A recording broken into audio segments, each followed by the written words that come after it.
Hello, my name's Tracey Wardill. As Chair of World FTD United, it's my great pleasure to welcome you to our global conversation on FTD. As our contribution to World FTD Awareness Week 2021, we reached out to people living with FTD, to carers and family members, and to health professionals, both researchers and clinicians working in FTD. We asked all to join in a global conversation about this disease. The world responded. Many submitted their own videos, which we'll share with you here. Some submitted their stories in writing, and we've recorded their messages to add to the conversation. We want to thank everyone who's contributed to our global conversation. We really appreciate the time and effort you all took to share your stories. We especially want to thank AFTD for their generous support of this project. Personally, I want to thank the World FTD United Executive Committee for all their hard work. My great thanks to Helen Ann Comstock and Ben Freeman in the US, Hendrik Jan van der Wel in the Netherlands, Nikki Zimmerman in the UK, Laura Invernizzi in Italy, and Margie Beasley in Australia. And thank you to Matt and Angela, the AFTD staff, who have provided us with such invaluable support. Most importantly, we want to thank you for watching. You can also contribute to the conversation by sending your comments by email to info@worldftdunited.net or find the address on our website, World FTD United. We hope you'll share what you learn, that you'll subscribe to the video, and if you enjoy it, make sure to click a like. Please encourage others to watch this conversation as we all work to raise awareness of FTD.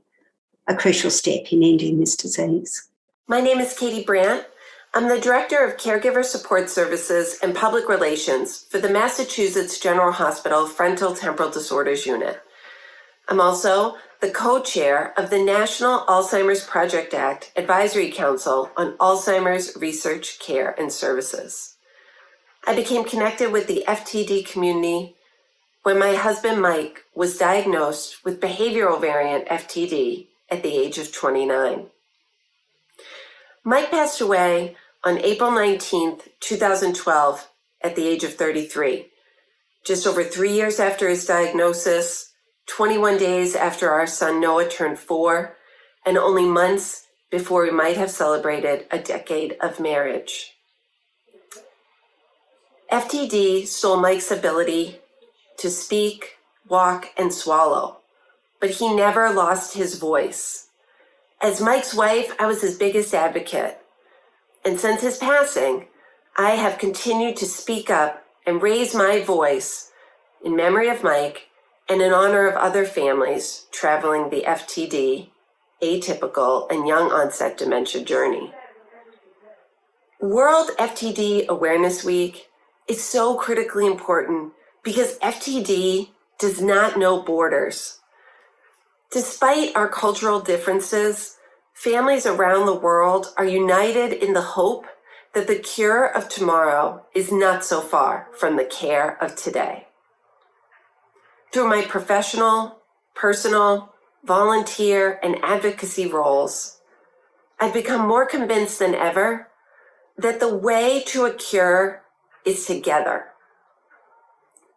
Whether you are able to attend a support group, support a community event, make a donation, volunteer for research, register in the FTD registry, you have the opportunity to contribute to a community of persons living with a diagnosis, care partners, scientists, clinicians, researchers, philanthropists, and policymakers who are all dedicated to making sure that families have access to the services, supports, and treatments that they need.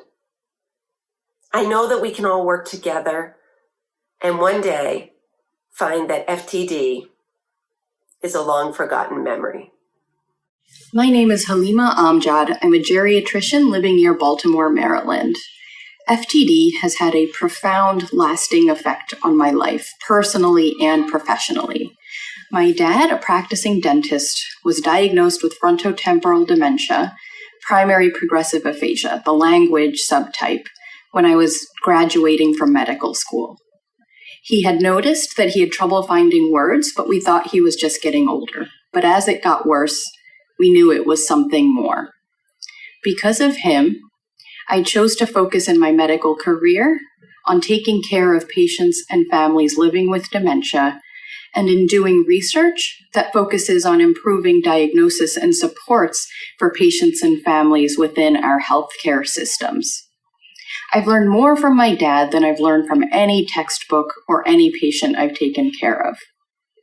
He went from simply having trouble finding words to over time not being able to speak at all. More recently, I learned that he can even lose his ability to laugh and his ability to smile. It's been difficult and devastating for sure. But in our journey, we've also learned that you can still find some joy as the disease progresses. Over the 12 years that my family's been dealing with this illness, my dad has been able to participate in family weddings. Earlier on, we were able to take trips. And since his diagnosis, he's been able to see and enjoy all 9 of his grandchildren being born. We've had a lot of support in this journey. Our family, we've been fortunate, did not shy away from my parents, but rather have rallied around to spend time with them and to support my mother, who's his primary caregiver, and my dad, even when he needs help with the most basic of things, like going to the bathroom or eating. We've also had support through the caregivers we've been able to afford. Of course, not everybody's as lucky, but for us, it's been an absolute lifeline to have paid home health aides coming in to help my mom in the caregiving activities. More recently, we've had hospice support as well, which has been just absolutely essential as my dad lives with more advanced end-stage disease.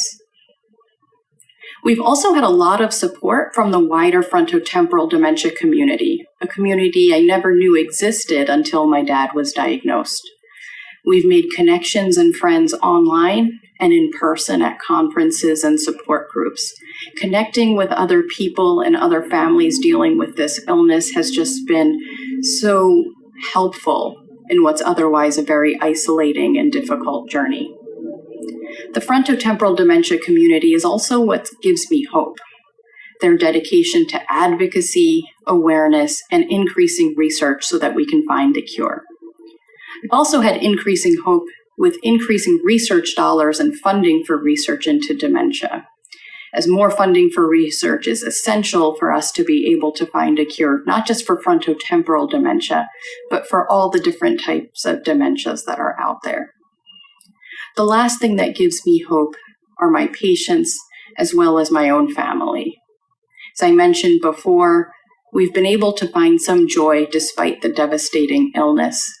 And that gives me hope that if we come together, we can find more opportunities for joy, for hope, and ultimately for a cure. Hi, my name's Garry Holloway. My wife, Adriana, passed away earlier this year peacefully, and it was a blessing. For the last 10 years, maybe even more, she had no quality of life. She ended up in a princess chair, couldn't talk, couldn't walk. It's a shocking, shocking disease, as I'm sure you all know.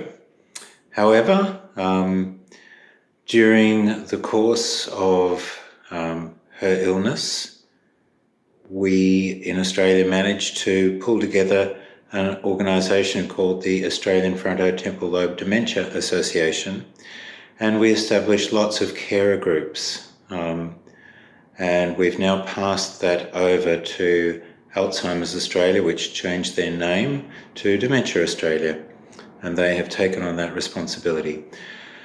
I'm very pleased and very proud of the work that we did, along with some fantastic professionals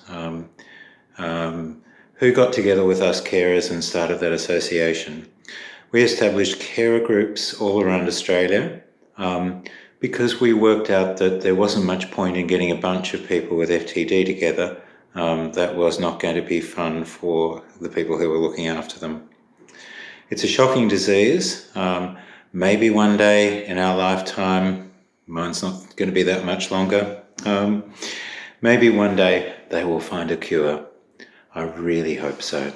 Hello, everyone. My name is Susan Dickinson. I'm CEO of the Association for Frontotemporal Degeneration located here in the United States.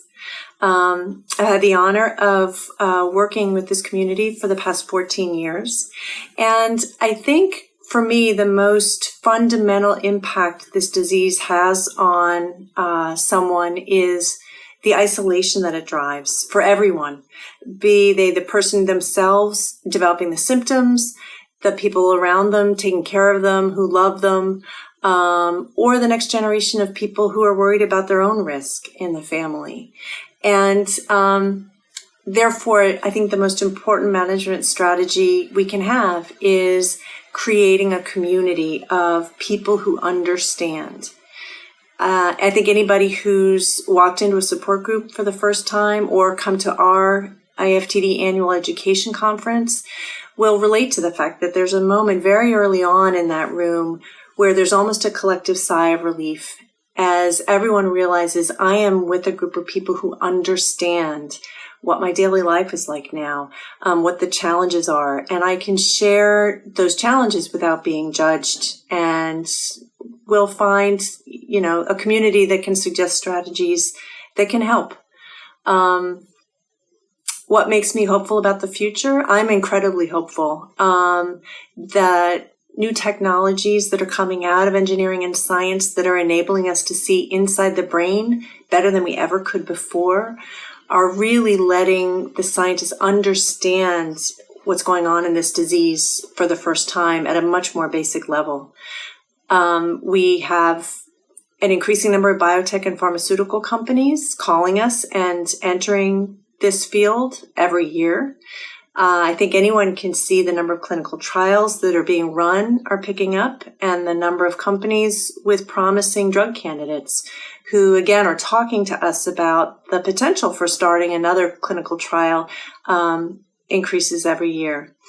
And I think the thing that makes me most hopeful, though, is actually this community. I've never seen a group of people who are more committed, more energetic, who are willing to play their part in what it's going to take to develop the treatments and the accurate diagnosis that we so desperately need. And of course, having a global conversation, extending this community around the globe is just a wonderful another step forward in our quest.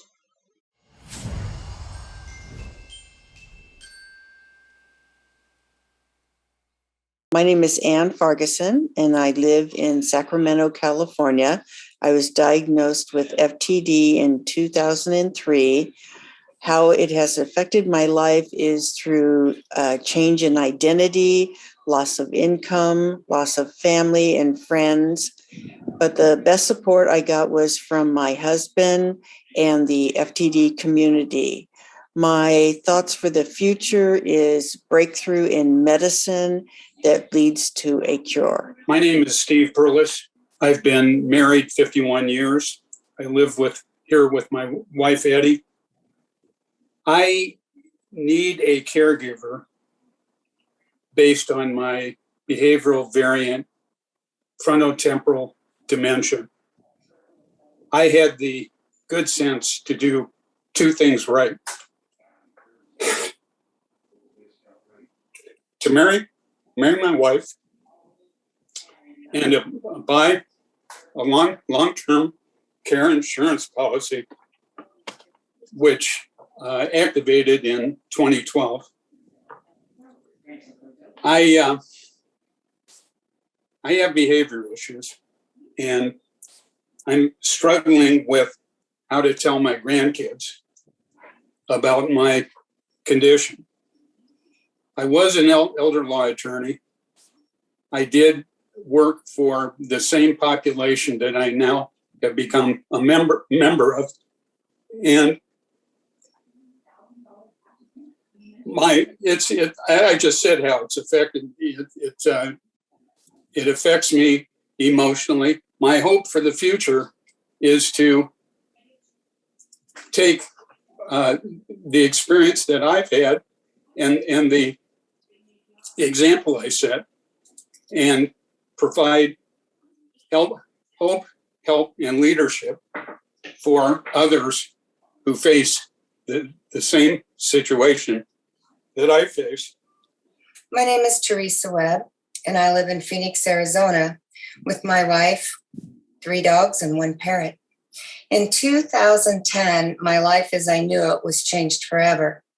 You see, that is when I was diagnosed with primary progressive aphasia, which is a variant of FTD. Unfortunately, at that time, besides my wife and daughter, I had no support. And besides finances and social issues, I find that the effects of this disease has no boundaries. My hope for the future is not only for a cure, but it's also that we bring awareness and that every single person knows and understands this disease as it is. My name is Jennifer Lee, and I'm from Alabama. I was diagnosed with FTD in 2018, and my life came to a screeching halt. Before FTD, I'd been an educator for almost 20 years, and I have a blended family of 6 children and an amazing husband. FTD affects anybody of any age because I have 6 children, and I still have teenagers at home. My hope is that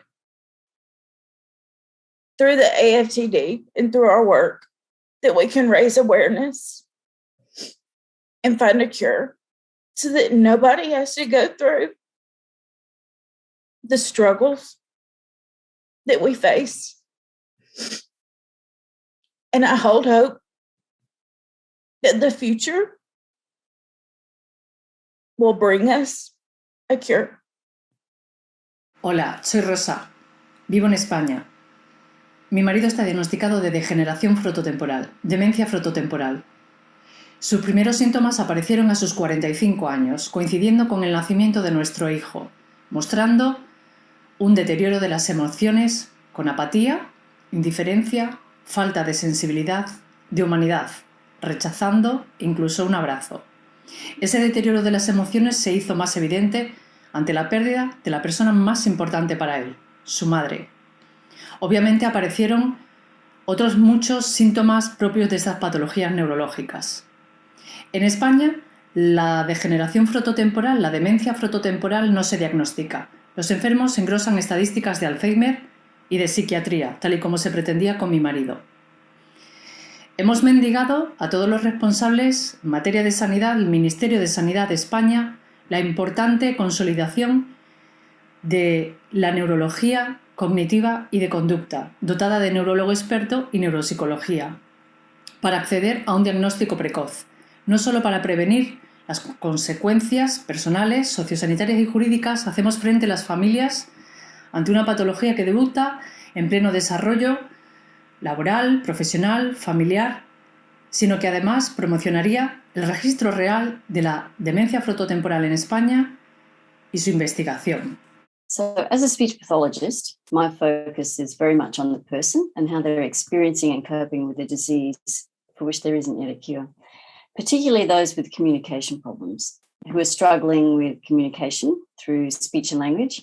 And this affects their ability to do what they've always done, interact freely and effortlessly with family and friends, perform their work, take care of their own affairs, have that autonomy and independence most of us take for granted. We know that there's a grief process that these families go through from the time their symptoms first appear, through receiving the diagnosis, and then as they move through the years of the disease. And for many, it's important for them to be able to access counselling, but the very language problems that are troubling them mean they have difficulty engaging with counselling, which typically relies on being able to talk proficiently. So a current challenge in my field is working out how we can best assist these individuals while maintaining their communication skills as long as possible, working with them and their families in how to compensate successfully for changes that develop at different disease stages, and how to work alongside psychologists to support everyone's mental health. Well, I quite like a quote that was given by Alistair McEwen and Ed Santo, our Disability Discrimination Commissioner and Human Rights Commissioner. And they said, humans cannot live or thrive in isolation. We are inherently social. As such, communication is essential to our humanity. So it's remarkable to watch people fight and find ways to communicate, even in the face of diseases that rob communication ability. There's a great resilience. I've seen a great resilience getting through the tough period after diagnosis, but then gathering themselves, dusting themselves off and deciding how to make the most of things, taking a positive outlook and taking each day as it comes. Also, the willingness of people to work with our university students to help them learn and understand what progressive aphasia is and what it means to live with it. On the flip side, it's very hard to watch people gradually lose the ability to talk. Many of the families talk about the loneliness that they experience with receiving the diagnosis and travelling with the disease, from the stigma of dementia, not wanting to let friends know, and so sacrificing their rich social networks, becoming disconnected from people beyond the family. And also watching them experience that change of identity and roles in the family and work that come when you can't express yourself the same way through your speech and language. So slowly losing that unique voice, your current identity, and that connection to the community. But you see the strength and support in families, but we have so far to go in developing support networks and care pathways to support people in moving through it in the best way that we can and that they can. So what would the future of care and research look like? Regarding research, there's considerable work to be done to understand how direct treatment of speech and language skills can influence neuroplasticity or neural reorganisation, whether these direct treatments are in fact prolonging function, and if so, for how long. Also determining whether non-invasive brain stimulation can boost the effects of these direct speech and language interventions. Regarding care, ideally on diagnosis, a program of care and support would be activated with clear referral pathways. Families would automatically be given access to psychological counselling to help deal with the grief and talk through the implications. It's important to do this early while a person's language problems are relatively mild and they can speak for themselves, express their thoughts and needs clearly, and talk through their fears, their concerns, and drive their own care plans. Also, families would be given automatic access to a speech pathologist to learn more about the nature of the communication problems. What are they? What does it mean? What can be done to preserve skills for as long as possible, and to compensate and adapt over time. And for some, to be monitoring swallowing problems that may arise over time and compromise physical health. But people with progressive aphasia and their families tell us they want to engage with specialists who are trained and experienced in progressive aphasia so that they're not responsible for having to educate their own healthcare providers. At the University of Sydney, we've developed a specialist student-led clinic where students are working with these families while learning how to provide tailored assessment and treatment for their specific problems. Both people with progressive aphasia and their family members have also told us that they need to talk with others who are experiencing the same thing. And I believe some people have begun forming networks and groups in their local areas to do just that. So these efforts do need to be user-driven, but we can certainly bring our skills and resources to support people in setting up these networks and, importantly, spreading the word to link others into these networks for the much-needed support. This is the story of Christine and her husband, Joseph. Joseph was 57 when diagnosed with FTD. It is amazing how many doctors and people in general don't know anything about this disease. FTD impacted our lives so dramatically, financially, emotionally, physically, mentally, and socially. We are different people because of it. The people who supported us in this journey are mostly family and very close friends. Facebook, FTD, and dementia sites were also best friends. filled with others in the same situations. This was the most comforting of all. The only hope I have for the future is learning to be one rather than two. I have hope that they will find a cure for FTD, but most of all, I hope that we can get the word out to as many people possible about this disease so there will be more understanding, empathy and education, quicker diagnosis, and better support and help to make this long, agonizing journey much easier for all. This beautiful poem we'll share with you here is from Beth F, who told us, "This is a poem I wrote about FTD, primary progressive aphasia. My paternal grandfather had FTD and died before I was born.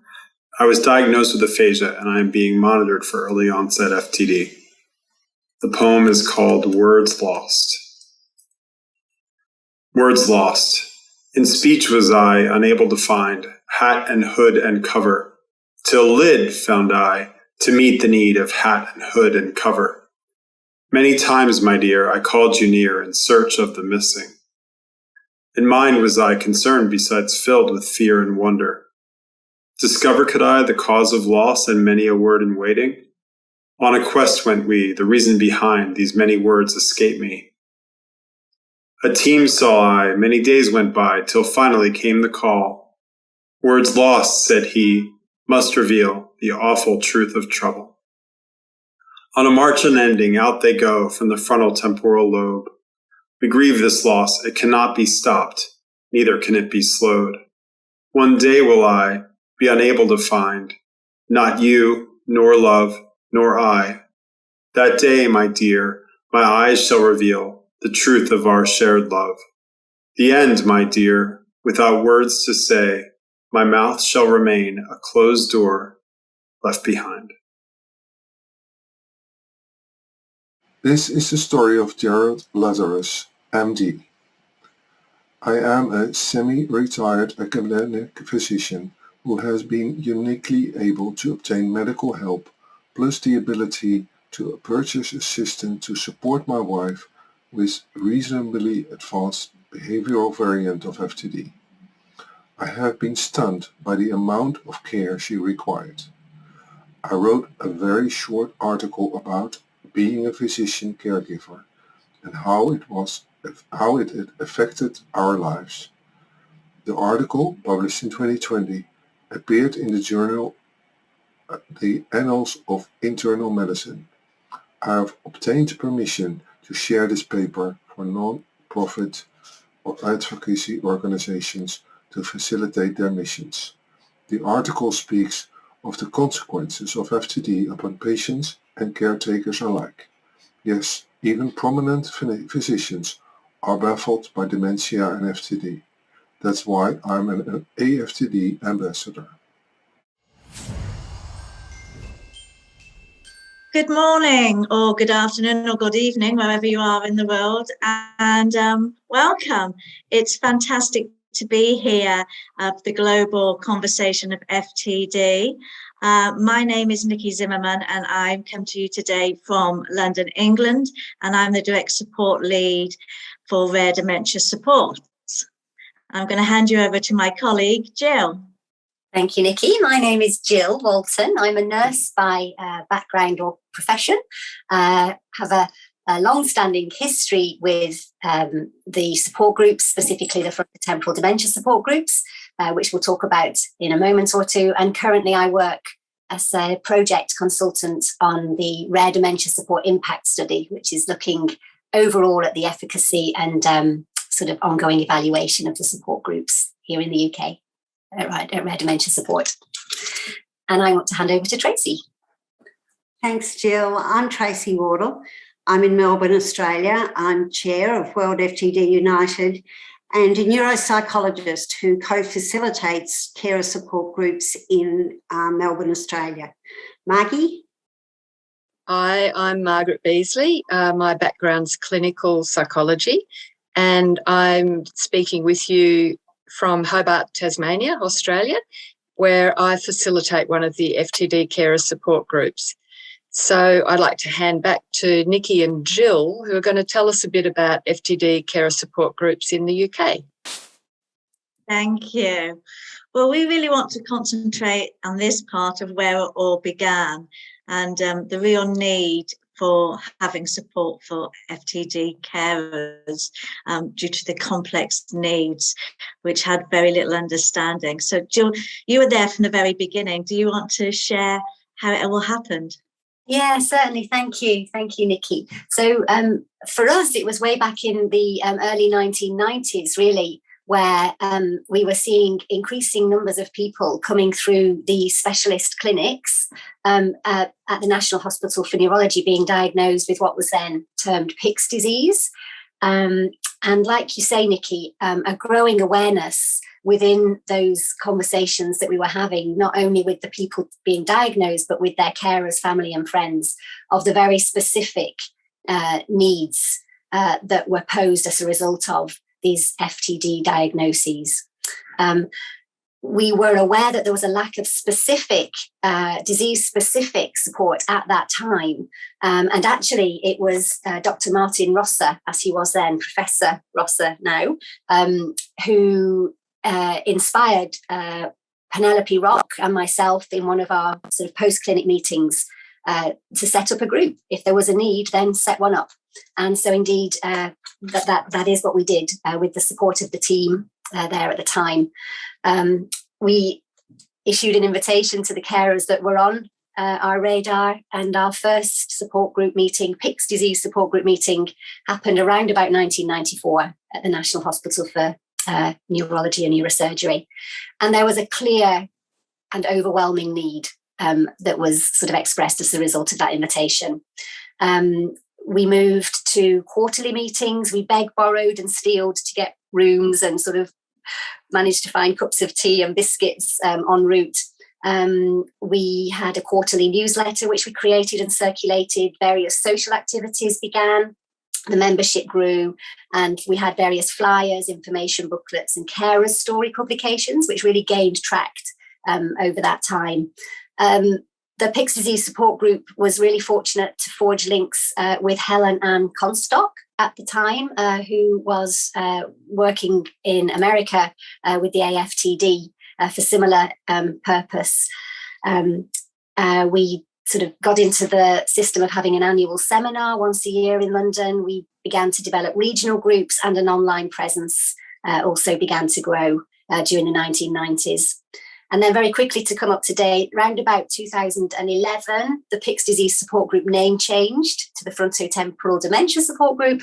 And around about 2016, it was incorporated within Rare Dementia Support, where I know, Nikki, you are far better placed than I to bring us up to speed to the current day. Thanks, Jill.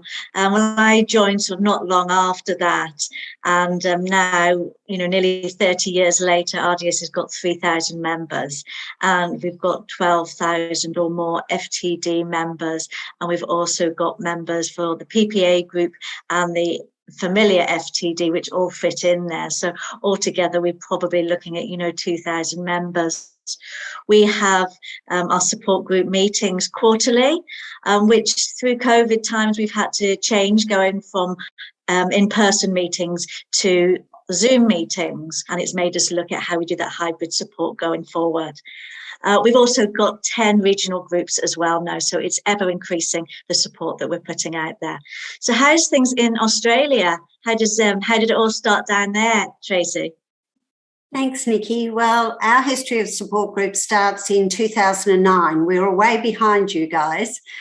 And that year I was fortunate to receive a Churchill Fellowship, which enabled me to visit major FTD centres in San Francisco, Chicago, Manchester, and then to London. And the most powerful message I brought home from that experience was how valuable support groups were for FTD carers, and the importance of having disease-specific support groups. So with that experience behind me, we set up the first FTD carer support group in Melbourne in late 2009, and we've gradually and slowly grown from those humble beginnings. Our second group was in Geelong, the major regional city in Victoria, And that group, importantly, did some terrific research with the group and which supported the model that we'd set in place and how effective it was, so that we've adopted what we call the Barwon model for all our support groups. So our support groups run every second month now. They're facilitated by health professionals, which are either neuropsychologists, clinical psychologists, working with dementia workers from Dementia Australia. The facilitators provide informal education in the groups and then also on occasions run more formal education sessions. So from those beginnings, we've gradually grown over the last 12 years, and Marg might tell us about what the situation currently is with support groups around Australia. Thanks, Tracey. In Australia, being a huge country, we're lucky now to have 13 FTD care support groups, which are all supported through Dementia Australia, a national organisation.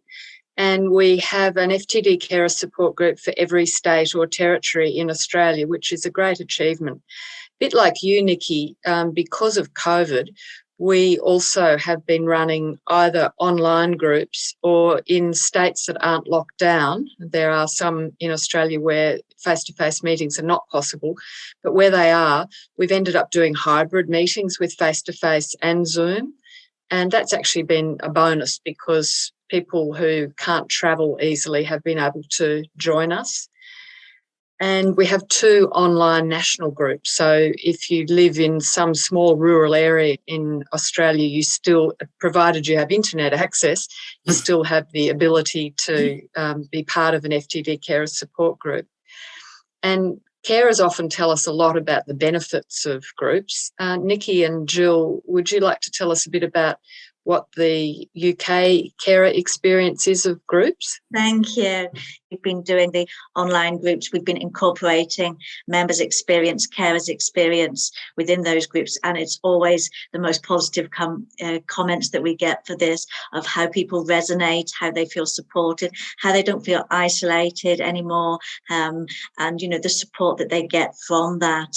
We see people buddying up and sharing their experience and how important that this is to be able to share, but also the generosity and compassion people have in their complex caring needs to be able to support each other. How have you found things in some of your groups, Jill? I think, yeah, I'd really echo all of those comments, Nikki, absolutely wholeheartedly. And I'm always amazed at the learning and sharing and supporting that goes on across the groups. I know we've said it previously, regardless of whatever is provided in terms of, you know, a facilitator or an organizer, I think always the most invaluable take-home factor is the connection that is made across and within the groups. And also, I think the message I hear as being so valuable in terms of support group provision is the fact that people can come to a support group and you don't have to, you tell your story and your story is heard, but you don't have to give your story the background that is so often required when you're talking to people who've never heard of frontotemporal dementia. So you're amongst people who know what it means when you say it's FTD and you start your story there, as opposed to having to fill in the pieces and create the background, which I think is a massive bonus sort of provision that the support groups provide. I don't know, Tracey, how you would respond to that or how that would factor into your thinking over there. It's amazing how global the experience is of FTD carer support groups. I was privileged to be able to sit in on support groups in both America and England, and now I've run support groups here for the last 13 years. And the message is always the same, how grateful the carers are, how much they benefit. And particularly, I think the theme that I heard everywhere was carers feel like they're not alone, that they're not trying to face this journey on their own, they're supported and they're sharing the challenges with other people. And I think that's incredibly powerful. And how those who are caring for someone who's newly diagnosed learn so much from those who are further down the road and more experienced. And that bond between carers is very special, but it's universal. Marg, you had some messages for some carers.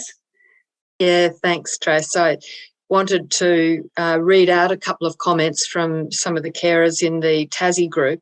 This is from Cheryl.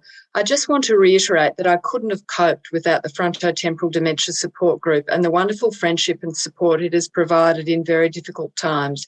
It's a very misunderstood disease and is often lumped in with Alzheimer's, and a lot of people, including professionals, don't understand. I was in quite a state of despair when I joined the group, even though I had a very supportive and loving husband and family, and it was such a relief to have the group who understood, which really echoes what you're all saying. And then to finish off, this is Heather. As soon as he was diagnosed, I got in touch with Dementia Tas. The FTD Carers Support Group has been a lifeline for me. To share with others who understand and to have that quality time is a blessing. I draw strength from others' stories. Several are dealing with far more than I, and with such dignity and willingness. We enjoy the time together. We laugh, cry, relax, and are aware we're not doing this alone. I think that not feeling alone is something that is very much shared. So, Nikki, as our anchor woman, I hand back to you for the next phase of our conversation. Thank you. And I think it's very humbling to hear those quotes. And I think we'll all agree it's an absolute honour and privilege to be part of the support that we can provide. So we're going over the pond now. We're going to America, and we're going to be joined by Bridget Moran-McCabe. And she's joining us today from Philadelphia, where she's the Support Services Manager for the Association for Frontotemporal Degeneration. So over to you, Bridget. Thank you, Nikki, and all of you across the pond, as Nikki mentioned. And again, I am Bridget Moran-McCabe, the Support Services Manager at the Association for Frontotemporal Degeneration in the United States. And I maintain a network of about 100 support groups across the country. And the FTD-specific support groups here in the US really started through a partnership at the time with our then to-be founder, Helen Ann Comstock, and Dr. Murray Grossman, who was the director at the time of the University of Pennsylvania's FTD Center. And that was back in 1985. They decided that they wanted to get a support group started, and Dr. Grossman really helped connect everyone from his clinic into those support groups.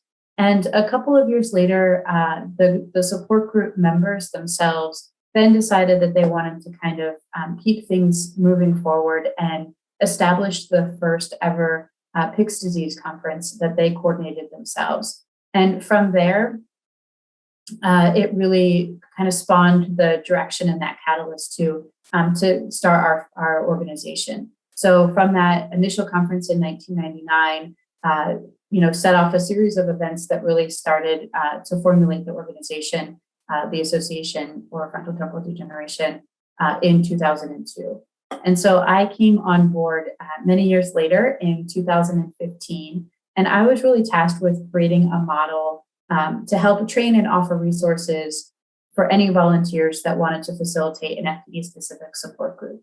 And with the help of AFTD's Senior Program Director, Sharon Denny, we really landed on having a peer-based model here in the US, where people are bringing their lived experience with their facilitation role as a volunteer leading the support groups. So AFTD provides most of our volunteers are current or former caregivers. We do have some professionals who do it as a way to give back, but for the most part, we're providing them with the resources to be able to share with their members so that they can learn more about this complex disease, as well as time to be with other leaders and talk about things like best practices. And then obviously we'll be there to support them, through their volunteer role as questions arise. But really, most of the groups are meeting on a monthly basis. We, as Margaret also shared, transitioned all of our groups to virtual over the past 18 months. Some have gone back to being in person, but for the most part, we are virtual. And I think is really just scratching the surface of what's possible and kind of what we're going to learn about the effectiveness of the virtual groups over time. And what we know now, as Margaret also shared, through that transition to virtual, a lot of people have found it a lot easier to be able to attend the groups because they don't have to worry about the commute, or if they, needed to have someone come and be with their loved one with FTD to be able to attend the group, they don't need to organize that now.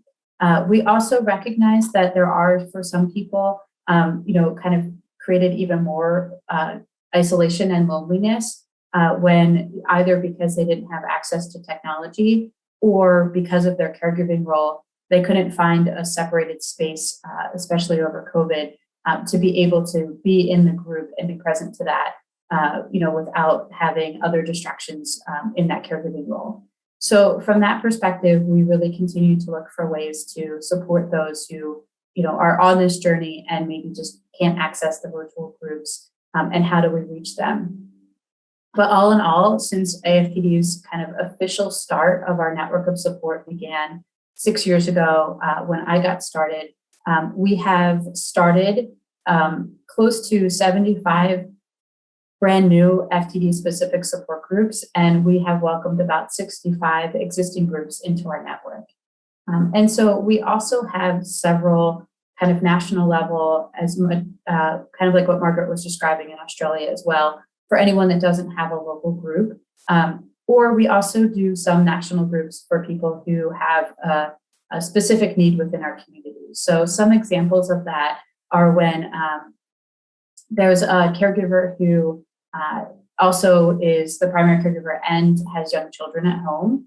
We have a support group for those folks. And then we also have one for anyone who's caring for someone with the dual diagnosis of ALS or MND, depending on where you live, and FTD. And then we have two support groups that are virtual and national for those living with FTD. And so I just wanted to add to what Nikki and Jill and Tracey and Margaret had shared about the benefits of the support group. So if you don't think that you're a support group person, I understand, but I really encourage you to try one virtually. It's really easy to pop onto one and just see if it's a good fit. You can spend 5 minutes figuring that out, or you can spend the whole time and kind of give it a try and see if that's where you want to invest your time. And I say that because really the benefits of, being with others who are also on this journey, I hear so many times from caregivers, really outweighs the hesitation or maybe nervousness or just kind of feeling like this isn't for me when they attend the groups. Our FTD community know how really difficult this journey is, and we therefore come with kind of brave and open hearts to help in any way that we can. And, the support groups can be whatever you need them to be. They can be a place for you to come and process, to learn to cope, or even to grieve in what can really be a lonely journey a lot of the time. And it can also be a place to get resources to help in ways that, show the caregiver what your own strengths are. So in that, realizing your own strengths and providing that brave space for you to go and learn. Groups all over the world have been helping care partners really turn themselves into advocates, learn how to ask for and what to ask for of the medical community across the different disciplines that you're needing to engage in through your caregiving journey and with your loved one with FTD. And so, I kind of called it a lifeline earlier on. And the reason for that is, it can really be an extension of turning what is just really, really difficult scenarios and situations into a space where you're getting that help and support from other people. So I'm going to hand things back over to Nikki to provide information on how to connect with one of us here on the panel today, or with World FTD United to get one started in your area.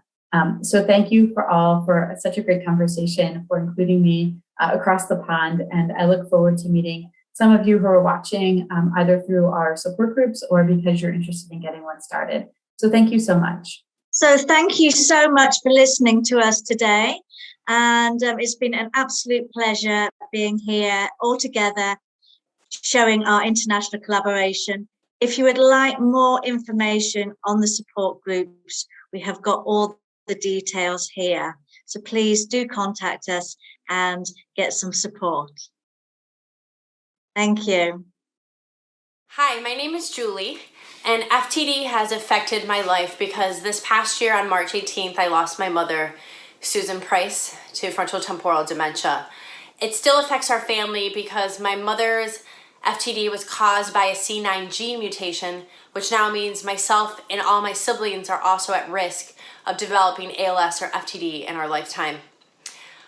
Throughout my mother's journey, our support really came from the Association for Frontotemporal Dementia and, of course, family and friends. The AFTD was able to provide a lot of great resources, even a caregiving grant for my father who took care of my mother. What gives me hope is research and that they're going to have a cure, especially for the genetic link to this awful disease.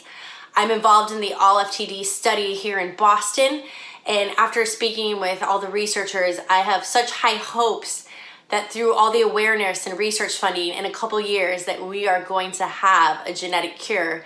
So none of us have to worry and other families don't have to go through the pain that my family did. So this week is so important to me to raise awareness for frontotemporal dementia because it's affecting so many people and there needs to be more awareness and a cure needs to be found to stop this.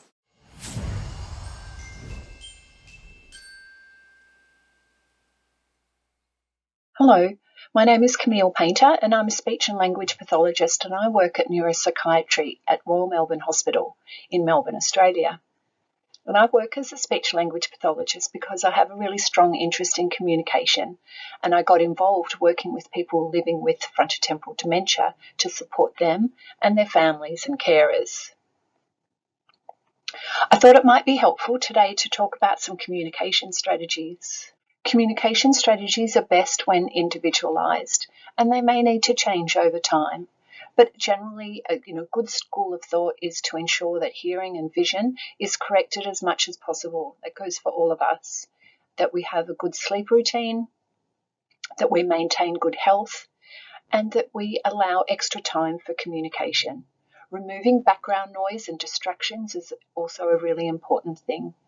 And another general good rule of thumb is to show more and talk less. Think really remembering who the person is, who the person that the dementia has, and use your knowledge about that person and the things that they like, and respecting them for who they are and who they were is really important. For people living with FTD, think before you talk. Think about what you need to talk about and practice the words that are important to you.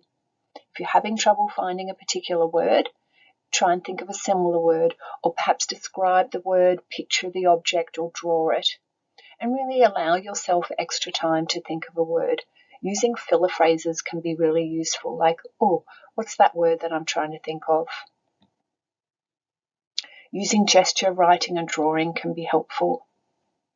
For the communication partner, it's important try not to interrupt or provide the word unless requested. Avoid using lots of open questions and yes-no questions when things are getting difficult.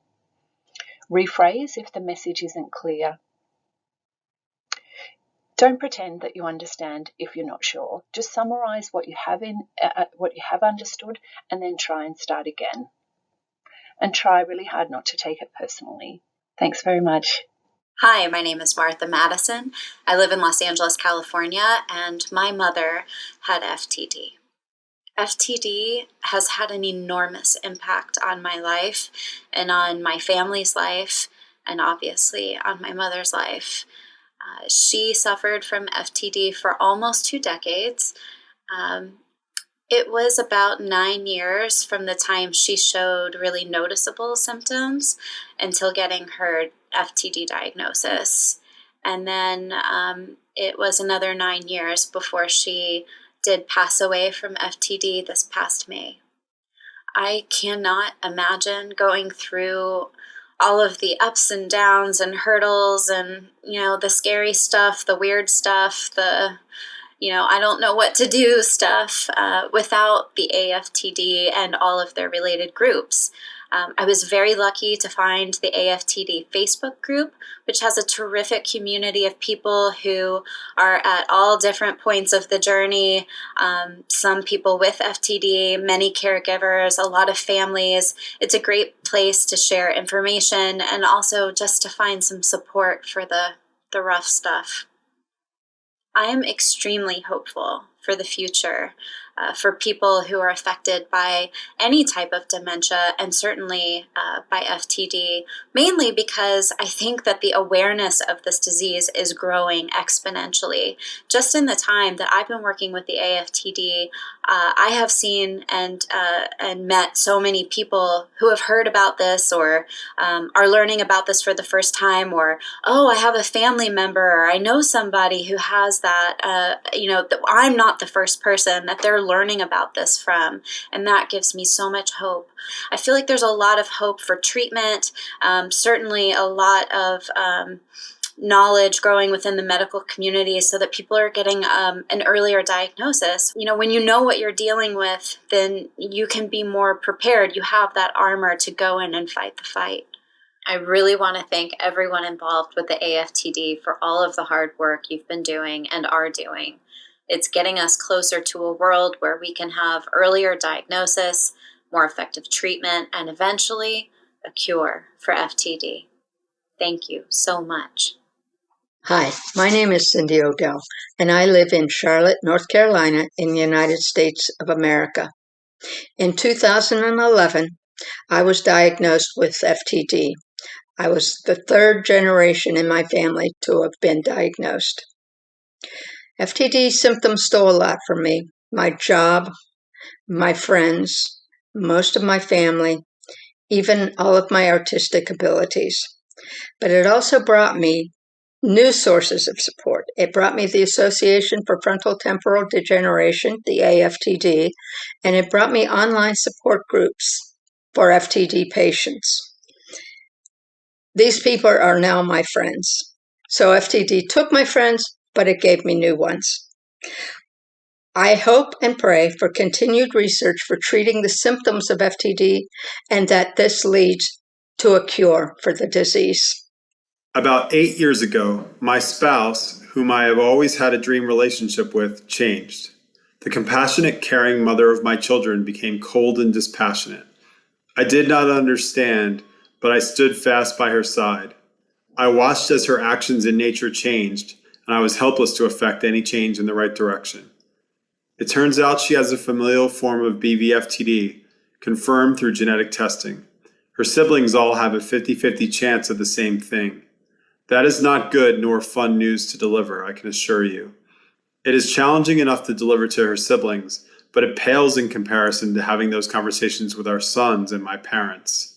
She is regressing as the progressive nature of FTD destroys neurons in her frontal and temporal lobes. I have leaned into educating myself about this disease. The harshest reality is not the hopeless inevitability of the progression, but the collateral damage it does to caregivers, their families, and friends.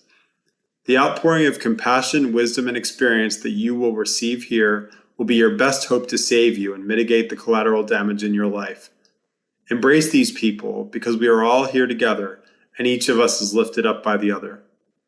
We are all humbled by the disease we hate. Wherever you are in your journey, you will not be alone. I thank all of you for being here for me and for them.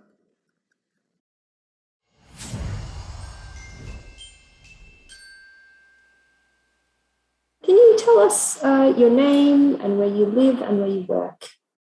Hi, my name is Rebekah Ahmed, and I'm a neurologist from Sydney, Australia.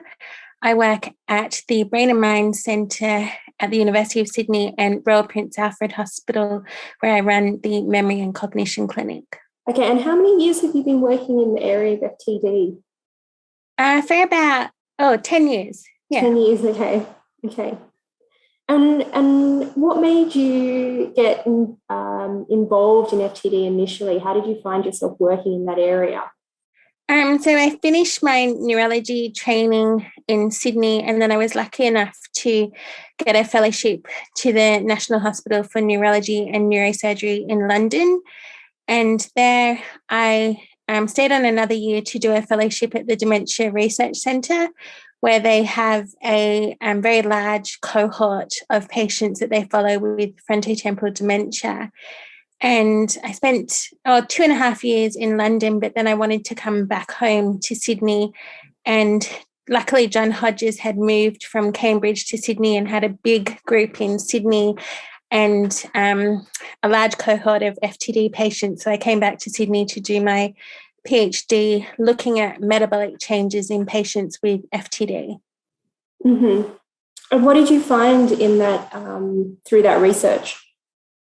So I found through that research that patients with FTD have marked changes in their eating behaviour. So they like to eat sweet things and fatty things. And this is much more than patients with other forms of dementia, such as Alzheimer's disease. And that these eating changes can cause metabolic changes, so changes in things like lipid levels, insulin levels, and also changes in body fat deposition. And this can, in fact, affect survival.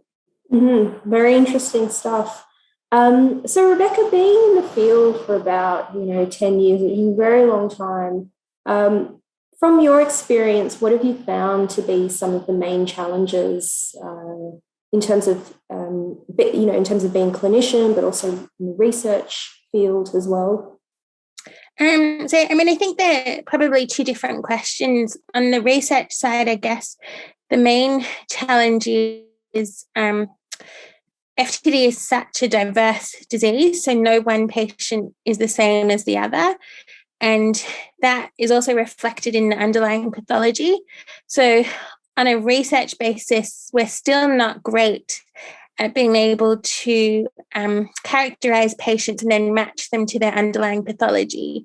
And then that affects, I guess, treatment development and also how we diagnose patients. And that is reflected clinically because often we have trouble defining what type of FTD a patient has. Often it's not as simple, not every patient meets the diagnostic criteria or fits it neatly, and they can overlap with other diseases, and that can often lead to late diagnosis. So lots of patients get labelled as having a psychiatric condition, and that causes a lot of, distress for not only the patient but also the carer, because it takes them a long time to get diagnosed, and the family's living with someone who essentially their whole personality is changed, and there's this presumption that it must be a psychiatric illness and that somehow they might be able to treat it or control it, but then things just gradually get worse. So I guess being one of the major hurdles, I guess, in both research and clinical studies is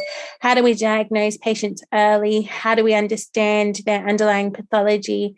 And that will then lead to better treatment options for the patients. Mm-hmm. Yeah, there's a lot there, especially in the very, very early diagnostic stages. What keeps you motivated working with the FTD patients? I think it's, the patients, you hear so many different stories and stories of resilience, and not only the patients, but also the carers who have been through kind of some horrific things that have happened and experiences, but no matter what, they keep going and they keep having hope that there'll be a cure.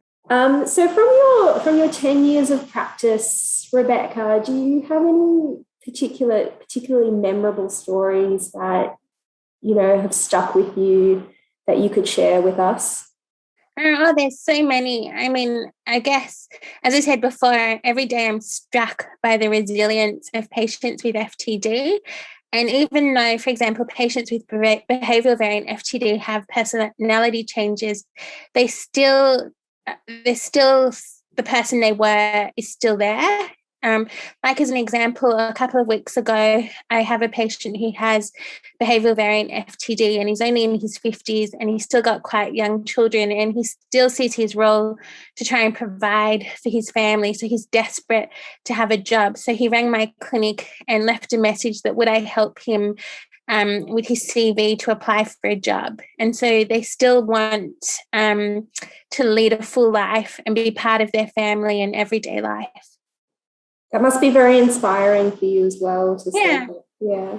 And I guess even though it's a devastating disease, you're with these patients throughout from diagnosis till the end. And so you get to know them, you get to know their family. And even when they pass away, it's difficult, but then you've known them for many, many years. Yeah, and you've played a very, very important role in their journey as well. Yeah. Yeah. And so, Rebekah, thinking about the future of FTD, what do you hope to see happen in this field?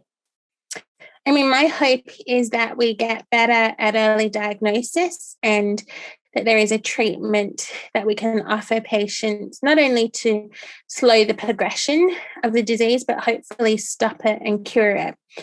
And I guess also the hardest thing is when you have patients with genetic FTD and they have it, and then they know that potentially they've passed the gene on to their children.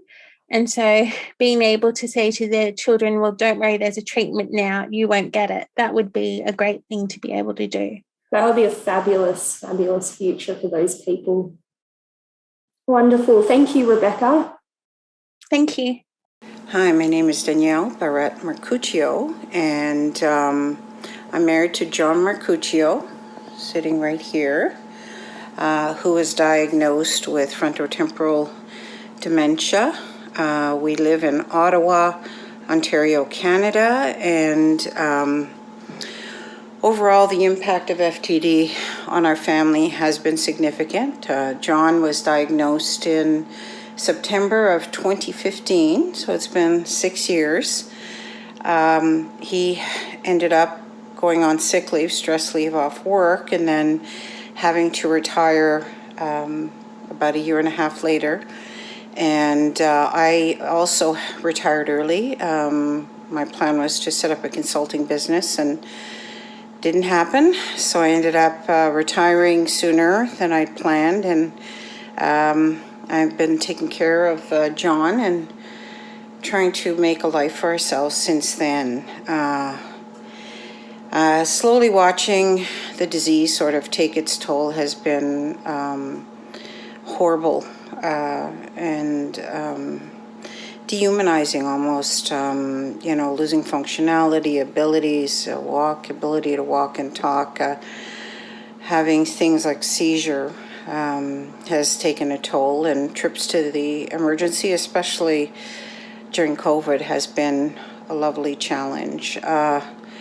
We're supported by family and friends, and some friends, and with the local health integration network has sent in PSWs prior to COVID, but since COVID, that's not really occurred. And my hope for the future, I manage a group called Canadians Living with Frontotemporal Dementia. We have a couple hundred members, and my hope really is that we can find a cure and continue to, conduct research and clinical trials and really focus in on stopping this disease, the tau protein in particular. More hopeful lately, saw a study research very recently, August of 2021, where the neuron damage that's the tau protein causes can be prevented, the death of it with a drug that prevents Crohn's disease. That's what I hope for, a cure and not losing any more lives to this. My name is Susan Dunbar, and I live in North Carolina, USA. I'm 63 years old, and almost 2 years ago I found out that I carry the MAPT gene for FTD. In my case, it is a familial gene, and I lost my mother, her father, one sister, aunts and uncles, and many cousins to this horrible disease. I have 3 children and 2 grandchildren.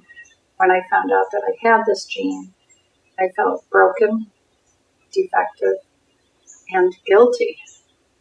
Each of my children now has a 50% chance of having this gene, and if my oldest son has it, then each of my 2 grandbabies, innocent and beautiful, have a 50% chance of having it.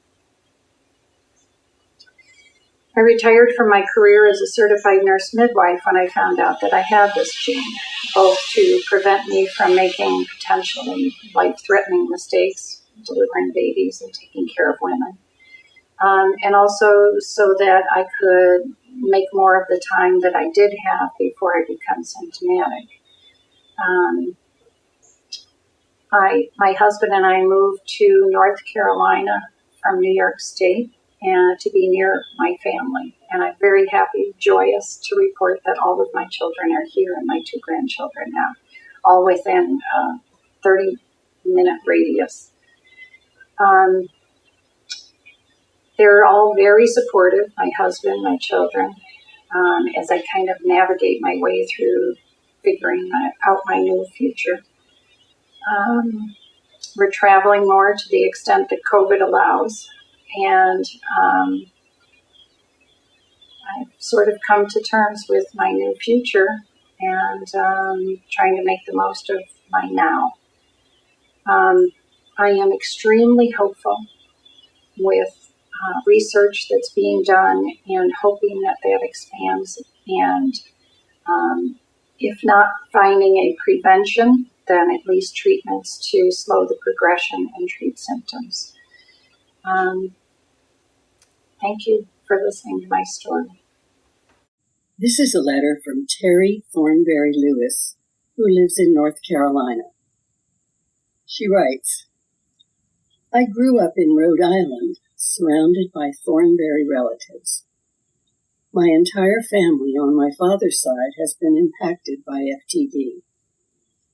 Both of my parents are from West Virginia. My first memory of there being something wrong on my dad's side started with my paternal grandfather, a coal miner. He wandered away and was missing for 2 days before he was found, miles away from where he lived. He was put in a hospital, and this had to be in the 1960s. The grown-ups called it hardening of the arteries. Since that time, there have been 4 confirmed cases of FTD in his children, and 6 of the other 10, including my dad, who technically died from pneumonia associated with dementia. When the first brother got it, the doctors told us he had all the symptoms of Pick's disease. That's what it was called then. And yes, there are autopsies involved that show what is now called FTD. I have lost 3 first cousins whose mother also passed from it. I have another first cousin who's 65, whose father was the first sibling after my grandfather to get it, and he is currently in a nursing home. I've recently found out that my older brother, who's also 65, is showing signs, and he's headed to the specialist in Boston who has been studying our family. My hope for the future is that the research that is being done now will benefit my children and maybe some of my younger cousins. Please keep the research coming, because our family needs all the help we can get. Thank you. This is a message from Sharon Everts. My husband and I will be married 52 years next February. He came down with FTD approximately 8 to 10 years ago. He just stopped doing everything from paying bills to chores. Now he just sits on the couch all day. I take him to a daycare a couple of days per week. He doesn't talk much, and because he has feet issues, he doesn't walk anywhere. He's irritable and says mean things to me all the time. It's not fun living like this. We lost our home due to our daughter's drug habit and are now living in a 2-bedroom apartment. Hello, my name is Allison Lindauer. I am at the Oregon Health and Science University Latent Aging and Alzheimer's Disease Research Center. At this center, I function as a nurse practitioner where I work with families living with dementias, including FTD. I also hold a PhD, and my research focuses on using technology to support families living with dementia. With funding from the AFTD's Wellbeing in FTD pilot grant, I am currently conducting a study that assesses a program that can help families. My hope is by using telehealth, we can reach rural families who are trying to cope with a unique set of circumstances, such as distance and driving. I believe that the digital divide minimizes our ability to access and help families, and that anybody with a computer and internet access can receive the support they need to navigate the challenges of FTD-like conditions. I'm hopeful that as technology improves and bandwidth services improve, we can really support families where they need it in their own homes. Thank you. This is the story of Sharon Garcia. Following my mum's death in July 2018, I moved in to care for my dad who had Alzheimer's. During this time, my spouse began to have issues with her balance, tremors that would come and go. She had trouble maintaining focus while watching TV or communicating, and had issues with her memory. I began to notice changes in mood ranging from irritability to lack of empathy. Through the use of a PET scan and neuropsychological testing, a neurologist found my spouse was likely to have FTD. Meanwhile, Dad was in the midst of a major transition in his Alzheimer's. I felt I was being punished for something I did or didn't do. What were the odds I would be caring for two people with horrible brain diseases at the same time? When my dad died, and even to today, I have yet to grieve either parent. My spouse has become more self-centered, lacking in empathy, requiring more of my time and attention than ever before. In short, I am alone in my grief. FTD has robbed me of the one person I used to be able to share my highs and my lows with, the person I could truly be vulnerable with and cry with.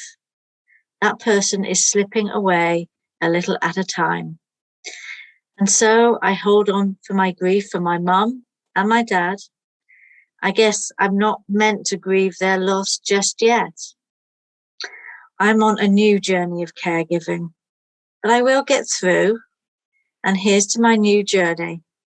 Here's to getting the chance of getting out the other side and finally having that chance to grieve.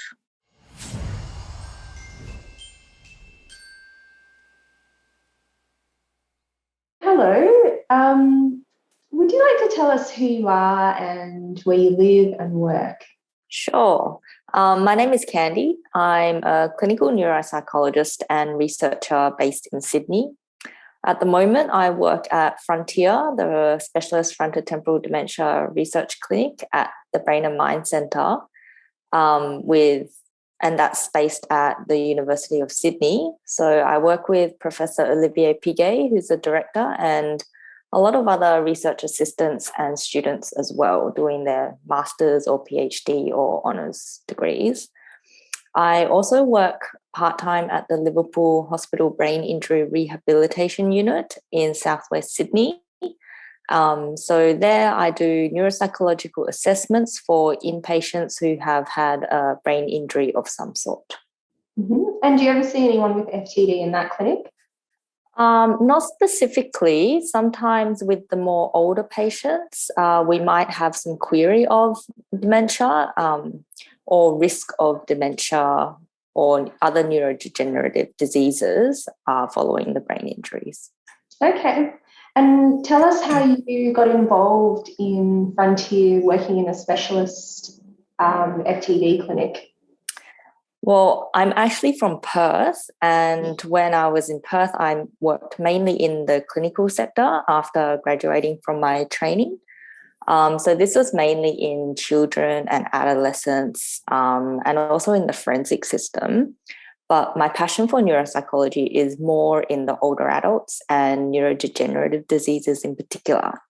So ever since doing my PhD, I was always interested in doing some sort of research, and it was actually my dream to do a part-time clinical work and part-time research work kind of arrangement, which is what I get to do now. So it's going quite well. So after seeing the job advert for Frontier a few years ago, I thought, oh, why not give it a try? Because I just wanted to try something different and get back into a bit more of a research setting. Mm-hmm. So fast forward a few years and here I am. And the more I worked at Frontier, the more I learned about FTD and saw that even though we know so much about it already and there's been such a huge surge of research in the more recent years, there's still so much that we don't know and so much that can still be done both in terms of research and also care as well. So yes, I'm really enjoying it here. And just a little fun fact, I actually interviewed for the job when I was traveling in Spain at 5 a.m. So that was a bit of an unusual but exciting start to the whole recruitment process.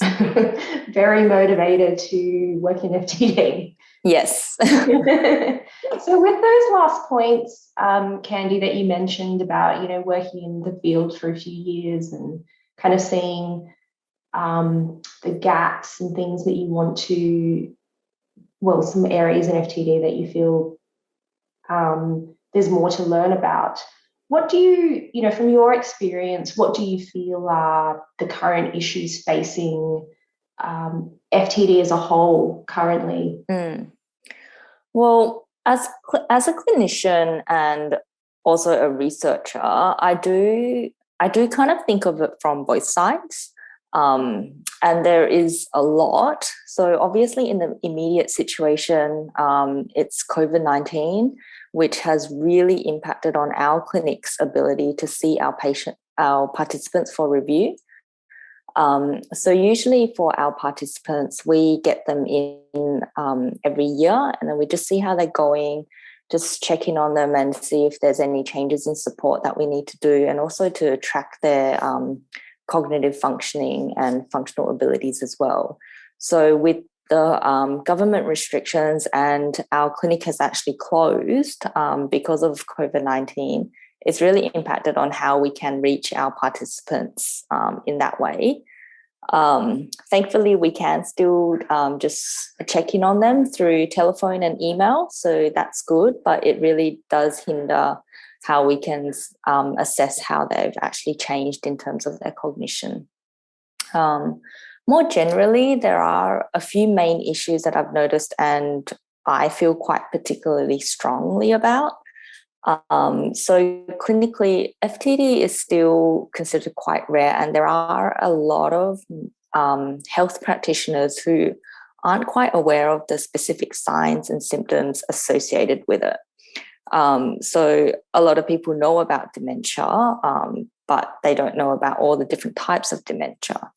And this can lead to misdiagnosis for other things or delayed diagnosis.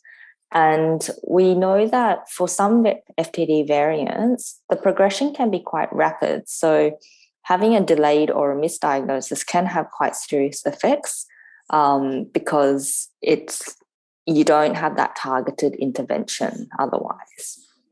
Another big issue I've noticed is our inability to really predict the rate of change or decline for the person with FTD.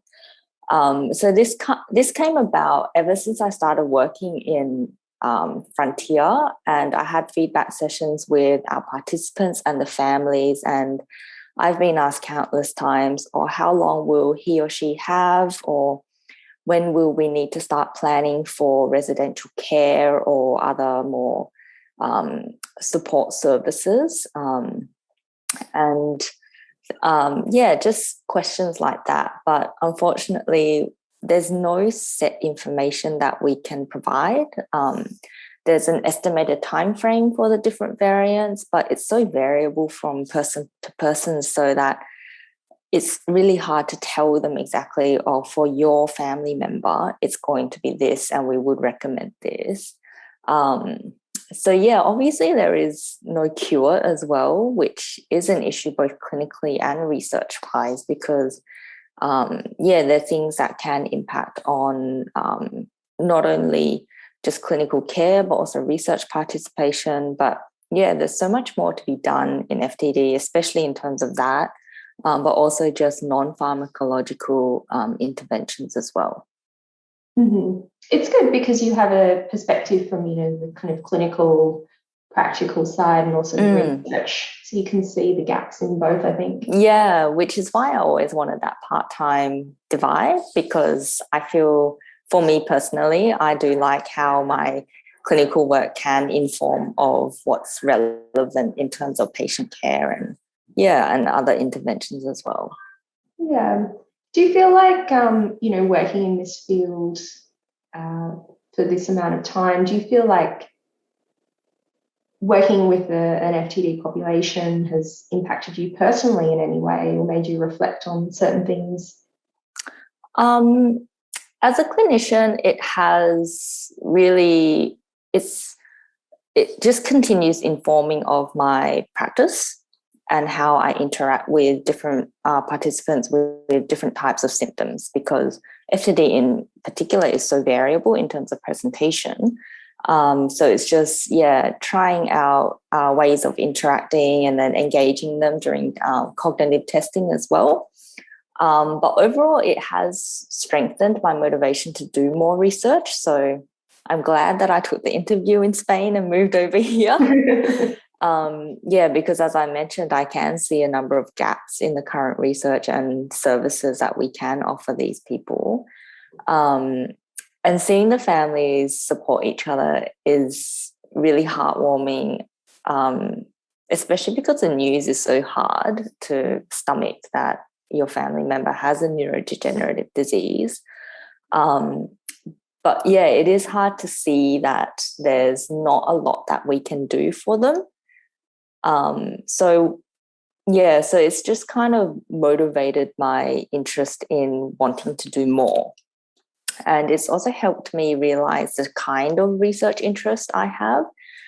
So the type of research that can actually be applied and translated into clinical work, and providing health practitioners or even those in the community working with people with FTD of the signs and symptoms to be able to notice them so that they don't have as delayed a diagnosis.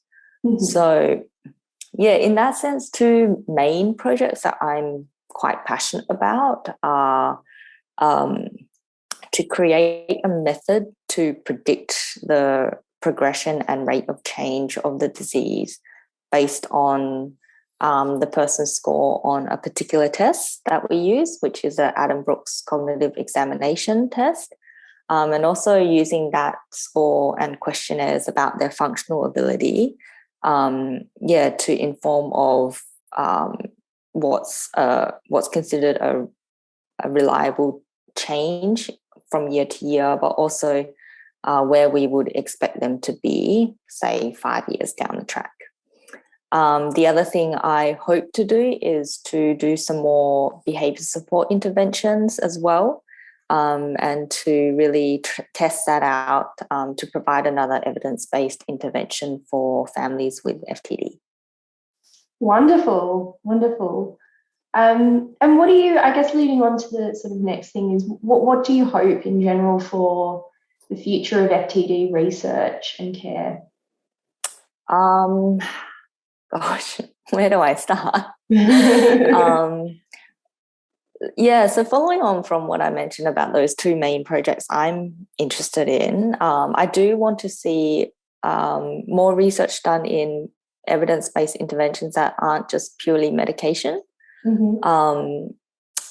Because medications can have a lot of side effects and some people just aren't keen on taking medications. So if there's more non-pharmacological interventions, both for the person with dementia, with FTD, but also for the families in terms of their coping as well, that would be really good. And it would also be great if we can roll those interventions out so we're based in Sydney, but to the whole of New South Wales or even Australia. So I'm hoping that more telehealth services can be investigated, especially, since the COVID-19 pandemic has shown us it's a bit hard to support people if we aren't allowed to see them face to face. And it would be great to educate other health practitioners and clinicians about the more finite details of FTD, what to notice, how to, what to consider during a medical or even a neuropsychological assessment, in terms of that as well. That's really good, I think, because you're yourself and your team are in a position to provide that very specialized knowledge to GPs in particular, I think, in this. So often the first point of contact for people with undiagnosed FTD. Yeah, definitely. So Frontier has, there's huge potential at Frontier. There's a lot of different streams of research. So there are some people looking at the genetics and biomarkers and everything, but there's a lot more to be done. Definitely. Thank you, Candy. No problem. Thank you. My name is Dawn. I'm from Massachusetts. I am a daughter, a caregiver, and an ambassador for the Association of Frontal Temporal Degeneration. When I think of how FTD has affected my life, well, it kind of flipped my world upside down. It stole my dad. It took his personality, his ability to express himself, to care for himself. It even stole his voice, and it will soon take him from us completely. Through this journey, I have been supported by family, friends, and the AFTD, along with nursing staff that help out here at home with him.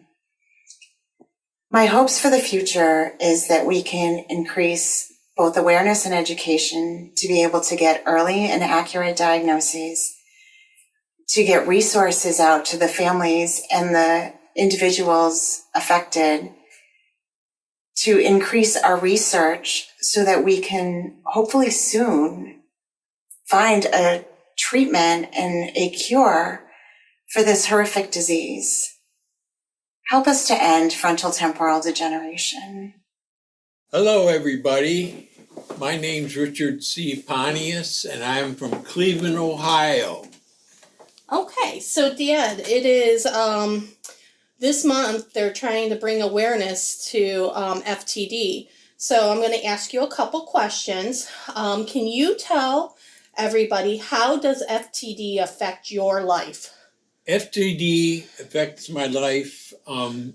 What happened when I first got it, I had to quit my job, okay? I had a DVL and I was driving a truck, okay? So I had to give that up and go into retirement.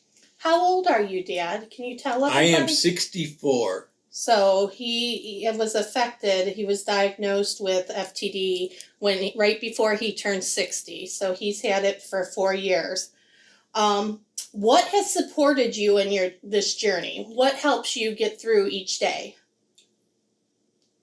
What do you do to help get through it? I help around the house. I do things like taking care of the cats, taking care of the dog. I take care of I have 4 parakeets. Right. I take care of them. I have 2 cats, which I take care of.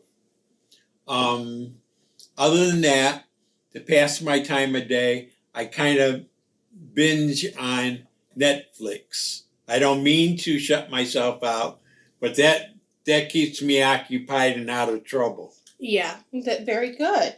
And then what gives you hope for the future? What's one of the things that you've done to help with FTD?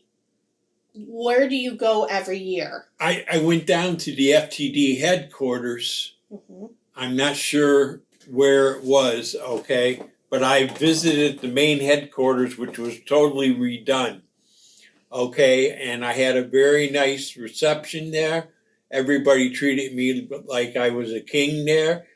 And they asked me questions like I'm answering now, but I do really good. Yeah, you're part of a study. So what is a piece of advice you could give to people, or what would you want people know about your disease? Like how it affects my mind, okay? I could be talking and all of a sudden I'll pause. Like I went to say, I was thinking exhaust fan, but I couldn't think of that word, so I said vent. Right. Instead. Sometimes I'll say vent, sometimes I'll say exhaust fan. No, that's good. There are times that my mind pauses and I don't know which word to say or how to pronounce my vocabulary. No, I think you did a great job describing it, because that's what people kind of need to know. Right. And like I said, if you had a job where you were working with your hands and stuff, you might not be able to do it anymore, because it's just, you have to concentrate with your hands. Although I exercise with my hands quite a number of times during the day, I make sure all my parts are moving and everything. But that's one of the things that happens when you get FTD.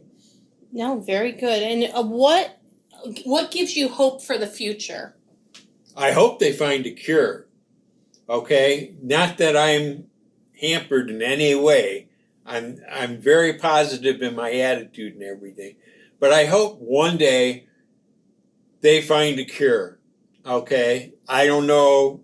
I know studies are being done now. I know we're suffering with a bad thing in the United States about COVID disease. I know there's other things on the fire right now. But I mean, I have a hope someday that there's a cure for this disease, so nobody else has to suffer like me. Very good, Dad. That was a great job and great summary. Thank you. This story is from Maureen's show. My fit, healthy husband showed a drastic personality change at 57. Anger, apathy, emotional disconnect, no filter or impulse control. I insisted on an MRI, and 1 year ago he was diagnosed with FTD. He's 72 with slow progress. He's had concussions in the past. The person I married is long gone. This is so soul-sucking. I struggle every day. This is the story of Martin living in Amsterdam. My wife was hospitalized in crisis in 2017. She was 67 years old then. During a period of 5 years, she gradually showed the symptoms of FTD. She actively refused to be diagnosed. Almost everybody who knew something about FTD around us recognized it. But my wife was so anxious, ashamed and suspicious that she did not leave home and refused many people to come in, even friends, family and particularly doctors. In crisis, she was diagnosed with general dementia, and that nowadays seems totally true. She is at ease in a nursing home, luckily. The main difference with other inhabitants is the absence of almost every verbal ability, in contrast with her fair physical condition. I want to emphasize the importance of care for the non-diagnosed, not only for the directly affected. We had some luck, within quotes, because of her fear to leave home and the fact that she was retired. But I know now that non-diagnosed FTD people can cause lots of troubles in their environment, especially when intelligent people use the remainder of their skills and talent to fool others and themselves. I see research is directed to find solutions with the most effect, but there's more to this problem than medical research. This is from Sandra Fisher. What the thief could not steal. The thief entered our daughter's house 6 years ago and began stealing bit by bit. At first, she thought she was imagining things, but when losses became more prevalent, she investigated and found that the thief was real and would keep stealing. The thief had a name, primary progressive aphasia, and it was taking Sarah's husband, Chris. We sat under the deck umbrella, Sarah and I, as she told me about the neurologist's diagnosis. I tried to process the technical terms, but the words no treatment, no cure, loss of speech, terminal, all clouded my mind and bubbled up into my throat. We wept. Dealing with primary progressive aphasia forced us to learn about how it manifested itself and how to manage new behaviours. While Chris's disease was a language variant, mainly attacking his ability to speak and communicate, he demonstrated other FTD behaviours too. He wandered out at night, seeing and talking to people who weren't there. He vacuumed the carpets 2 or 3 times a day and made nightly trips to the fridge, consuming large amounts of ice cream. Compulsive behaviours came in one form or another as part of the disease. The thief was clever in taking his rational abilities. The day Sarah moved Chris to a care home sits in my abysmal album, tear-stained, the stabbing of our hearts with the finality of it reverberating again. This was the last time he'd walk out of his home's door, the last time he'd sleep in his own bed, the last time he could do any of the things he knew and enjoyed in that haven with his family as husband and father. The thief was taking him from the home he knew, but the thief could not take away the care he and his family needed at this time. When COVID came in 2020, that thief stole from many people and stole our ability to have contact visits with Chris. So we used FaceTime and visits through an open window to his room. We sent cards and photos to let him know he wasn't forgotten. The thief could not steal our resolve to stay connected. Chris's disease, like all terminal illnesses, progressed and his body yielded to its subjugation. He began falling, having trouble swallowing and sleeping more. The days planned for him came to an end on June 18, 2021, when he breathed his last. To most who simply knew he had a terminal illness, it would appear as if the thief had stolen all of Chris Lanham. The truth of the matter lies with those of us who knew him, who loved him, and who walked the journey with him. Life is a matter of letting go of health, possessions, and the people we love when they die. A thief may steal them, and we mourn their loss. But life is also a matter of our choosing to grasp what we have, to treasure what the thief cannot steal, the treasure of lives well lived and loved as a legacy, the lessons learned in the process of living out our time together, and the joy given us in the journey as we write each day in our hearts as those we can cherish. No thief can steal what rests in our hearts. Hello, I'm Olivier Piguet. I'm very excited to be part of this global conversation on FTD. I'm the director of FTD, the frontotemporal dementia research group based at the University of Sydney in Australia. So what are the current issues and challenges in FTD? Well, I think the current challenges are for us as clinicians and scientists to be able to diagnose people as early as possible. The challenge with FTD is that it takes many, many different forms. And we are still struggling to detect this disease early, and so that the appropriate support services and intervention can be put in place. Personally, my interest in FTD is related to the fact that my cousin was diagnosed with frontotemporal dementia, the behavioral variant of frontotemporal dementia at the age of 50. Initially diagnosed with depression, it became clear that there was something more sinister happening. But it took about 3 years for his diagnosis to be defined, and that the diagnosis of frontotemporal dementia was eventually established. This demonstrates the difficulty in identifying these changes and the real causes underlying some of this expression of this disease. But I've certainly seen firsthand the impact of FTD on his wife and his 2 young daughters. My hope for the future of FTD research is that we are really at an interesting and exciting time in FTD. Only 3 years ago, there was only one clinical trials, a new drug in the fields happening. Now we have at least 15 different clinical trials currently underway around the world. And there's an increasing interest and understanding of these disorders, which give me great hope that within a few years, hopefully 5 to 10 years, we'll have disease-modifying treatments for FTD that will make a significant difference in the life of people affected by FTD. In the meantime, we are working hard in trying to find other ways to support people affected with frontotemporal dementia and also provide support for their families and loved ones. Hi, I'm Joanne, and I live in Washington State. I grew up in Seattle. My parents lived there when my mom was sick with FTD. My mom also later developed ALS, and she passed away in March 2016. Our family worked together to care for my mom when she was sick, and we relied on the AFTD to help us with support and resources.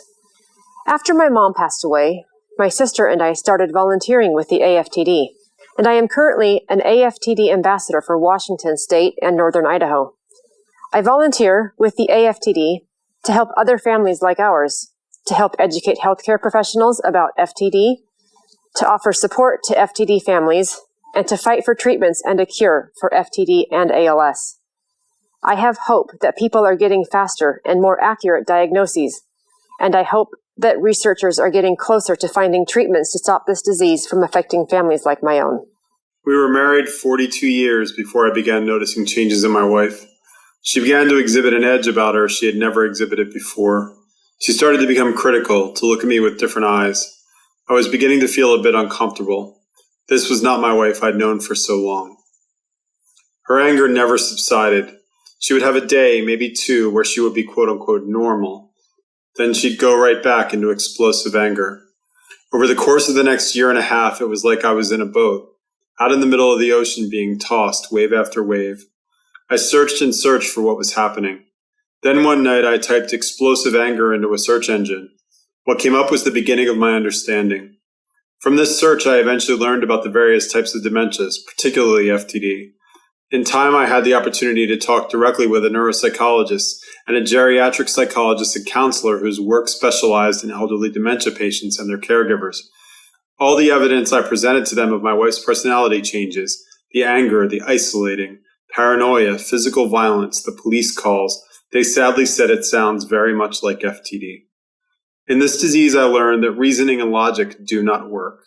I learned that no matter how well thought out a plan may be, it will not work. This disease is what it is.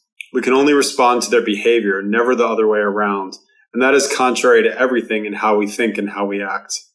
I'm learning to trust that God will lead her and I through this. Tom L., Roseville, Minnesota.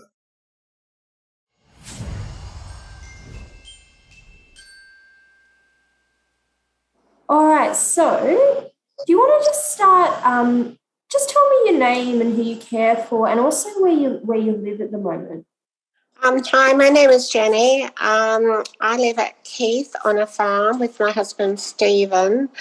We're about 3 hours from Adelaide and about half an hour from the Victorian border. And Jenny, do you want to just give a little, tell me a little bit about those early days of Stephen's diagnosis and how that FTD journey began for you? The FTD journey began about 4 years ago. I noticed lots of different behavioural issues with Stephen. He was very hard to live with. He was having lots of accidents. His whole personality was changing. And for somebody who could always fix things and do things, it just got worse and worse. And how are you coping in amongst all that? At the moment, I'm coping, I guess. we're used to it now. At the beginning, though, it was quite horrific. And some people actually told me I was a rare one because I'd stayed with my husband, and a lot of people have left before the diagnosis because they couldn't understand the behaviour or put up with it. Yeah, that's interesting that you got that feedback from people. They commented about that because I imagine it would be very difficult. Yes, it was very, very hard, you could say. Yes. Yeah. What helped you around that time, in terms of coping or support-wise? Before he got diagnosed, I'm a relief teacher, so I was actually doing lots and lots of work just to leave home, basically. And, it was hard not understanding what was going on. Mm-hmm. And what was it like? I mean, you live kind of in a rural Australian setting. What was it like looking after Steve in that kind of setting? What was it like kind of living on a farm and having to tend to everything? Right now or at the beginning? At the beginning. That it was so hard. It was really, really hard. And the health system, it's just for somebody who's never, I'm a teacher, I didn't understand it at all. I didn't understand anything. And then we go to the doctor and he got diagnosed with depression, but his tablets weren't helping. And we eventually, in the end, went to a different doctor who knew it was something neurological. But then that was tricky too because neurologist appointment was months away and he was getting worse and worse. So we ended up going through the back door and took him to Wakefield through the emergency section where his neurologist actually worked. Very challenging kind of journey to diagnosis. It was extremely challenging. Yeah. And he was getting sicker and sicker, like he was tired. He actually turned grey, but I'm not sure why. I think because he was just so tired trying to keep up with everything. Yeah. It would have been very kind of taxing on him as well, to be put under doing all the tests and through that investigation and finding out what it is. Oh, yeah, definitely. And the worst thing is in the hospital that the neurologist would go and talk to Stephen all the time because he'd visit at 6:00 in the morning and my son and I weren't there. And it wasn't until, he started talking to us that he started looking at a different spot in the brain through the scans and things. And then it sort of started to click. Okay. And what would you say, I mean, it's been a long journey, I gather, the last several years. What would you say have been the main kind of challenges of caring for Stephen? I think how it's affected my life more. It's actually taken my whole independence away completely. I'm a very independent person, always have been, and Stephen was very independent too. So now he can't really be left alone, particularly on the farm. So I need to ensure always that there's somebody here with him. As a relief teacher, I rarely work because it's a tiring job as it is, let alone coming home to having Stephen, because sometimes he won't go to bed or he's up early or, he's demanding stuff. And so that's really, really tricky. I've got to keep an eye on all the appointments, the tablets. There's a lot of travel involved for specialists and x-rays and everything. He can't really do anything now. So I do the gardening, the cooking, all that sort of stuff. Socialising, that is really, really tricky with Stephen because I'm never sure if he's tired. If he's too tired, I can't take him out. But if he's okay, I can. When we get there, he often doesn't talk to people, so he'll just sit there in his own world with his eyes shut. I have to be super organised to go anywhere because he has difficulty swallowing, because he's just been recently diagnosed with motor neuron as well, which complicates things a little bit more. Spare clothes in case he has a toileting accident. I need to know where to park, so we don't have to walk very far. And I tend to now not take him, to Adelaide by myself. Like, I'll take somebody with, so as to make it easy.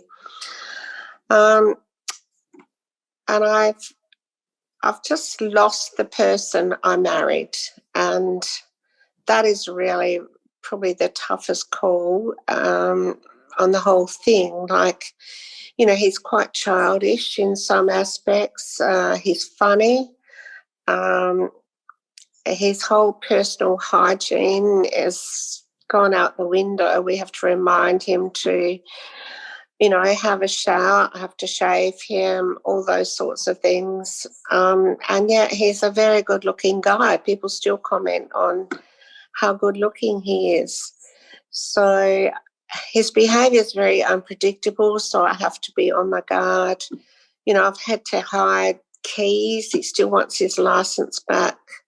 He wants the credit cards, but everything he buys is really, really illogical. And he's got no idea of the money sort of side. So, and it's definitely not safe for him to drive. Yeah. So it's very tricky. Yeah, and what you said about, you feel like you've lost the person that you married. I think that's so heartbreaking, but kind of so powerful to hear, because lots of other people in this illness feel the same way. It's not like the other types of dementias like Alzheimer's disease where, the essential parts of the person are still there. In FTD, it's like there's a whole change in the person's, who they are and their personality as well. Yeah, you're exactly right. Like, it is very hard to describe, and lately he's doing more miming and actions if he wants something rather than telling us. I try to get him to talk, but he comes out with like he's a smoker, and we try to keep that under control. And he comes out, and I'm thinking he goes to me, you're, and I'm waiting for a horrific outburst, but he goes to me, you're shocking. Like, he can't find the words. And when I was in Adelaide, my son and his partner had him on the weekend, and he told them that they were just horrible people. Oh dear. So we just laugh at it. That's all. Yeah. Do you find that's helped you cope at certain points, kind of just having a laugh about it, humour, seeing the humorous side of some of the more difficult things? Oh, definitely. I just have to laugh about it. I'm far more relaxed now because I know what I'm dealing with than what I was at the beginning. And, I sort of get to the stage now, I know he's not going to go and try and start up some of the big machinery we've got on the farm. Mm-hmm. He's got so much knowledge there that he was starting the front end loader with a screwdriver and then driving it like a lunatic. And it was frightening, absolutely frightening. But now I think he's just too tired now. Yeah, okay. Yeah. And Jenny, speaking of support, what other things have you found have helped with yours and Steve's journey through FTD? Basically having my son home and Matilda, they came from Sydney. So, you know, they've put their lives on hold to come home, and Harrison's running the farm. That is probably the most important thing. Like if I'm going somewhere, I can just ring and say, you know, can you just pop down and have Dad for a little bit? So before the carer comes. We've got a couple of friends, Lynn and Phil, who are very, very good. Like I can ask Phil if we're struggling, we both need to do something on a Saturday. Phil's more than happy to look after Stephen, and he knows what to do. I get carers through NDIS, that's 4 days a week.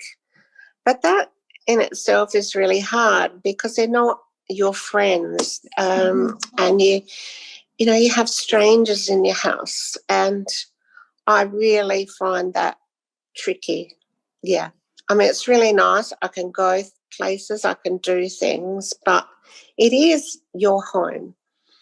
So it's, because you're inviting people in that you don't know to look after someone very close to you, your husband, when he's in a very vulnerable state. That's right. I honestly never thought about that, actually, you know, from the point of view of the family, but it makes a lot of sense. Like, it's your home. You should be able to just do as you please in your home, but you know, you feel like you can't really because there's other people here. Yeah.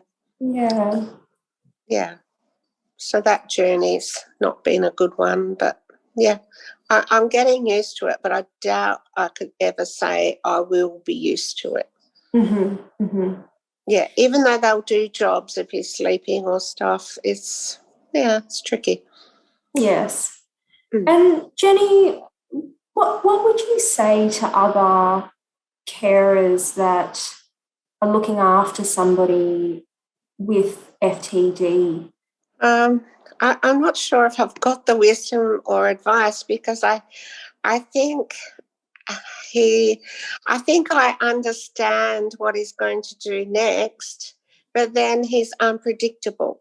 So, I just think be relaxed about it all. He doesn't like it if you get cross. I have found humour to be, the biggest thing I can use. I mean, if I try bribing him, well, he goes, "You're just using me." So he understands that sort of thing. And, so humour and be relaxed and thoroughly organised is the best thing. With that organisation, would you say that that's something that people should do, you know, from the very early stages? I think you just need to be organised. But in saying that, you need to be spontaneous. So if something else crops up, you know, you need to be able to just chill about it and move on to a different pathway. Yeah. Did you feel like there was lots of learning, like learning on the go for you? Yeah. His path in FTD has been so different to the motor neuron path. I really did not understand what it was. I knew dementia, I'd heard that, but I didn't understand it, and nor did our local community. So I set about raising awareness of what frontotemporal dementia is. And we did a massive fundraiser for research, and our community raised $50,000. So, wow. We're very, very proud of that. And that is why, I wanted to speak out and let people know the awareness of what it is. Yeah, because I had no idea. Yes. And there are lots of people out there that have no idea what this is, and to hear it from someone who's actually, you know, gone through journey of FTD. That's very valuable for other people to hear. Yeah, like he started collecting things. He was a big collector off of the auction sites and what have you. And it was interesting, his speech pathologist, her dad has recently died of FTD, and he used to go around to all of the building sites and just collect junk from building sites. And his wife used to think, oh, where's the building sites? That's where she'd find him. So it's quite amusing, I guess. All the free cleanup from building sites. Yeah.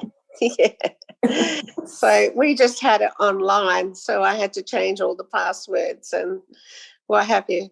Yeah. Yes.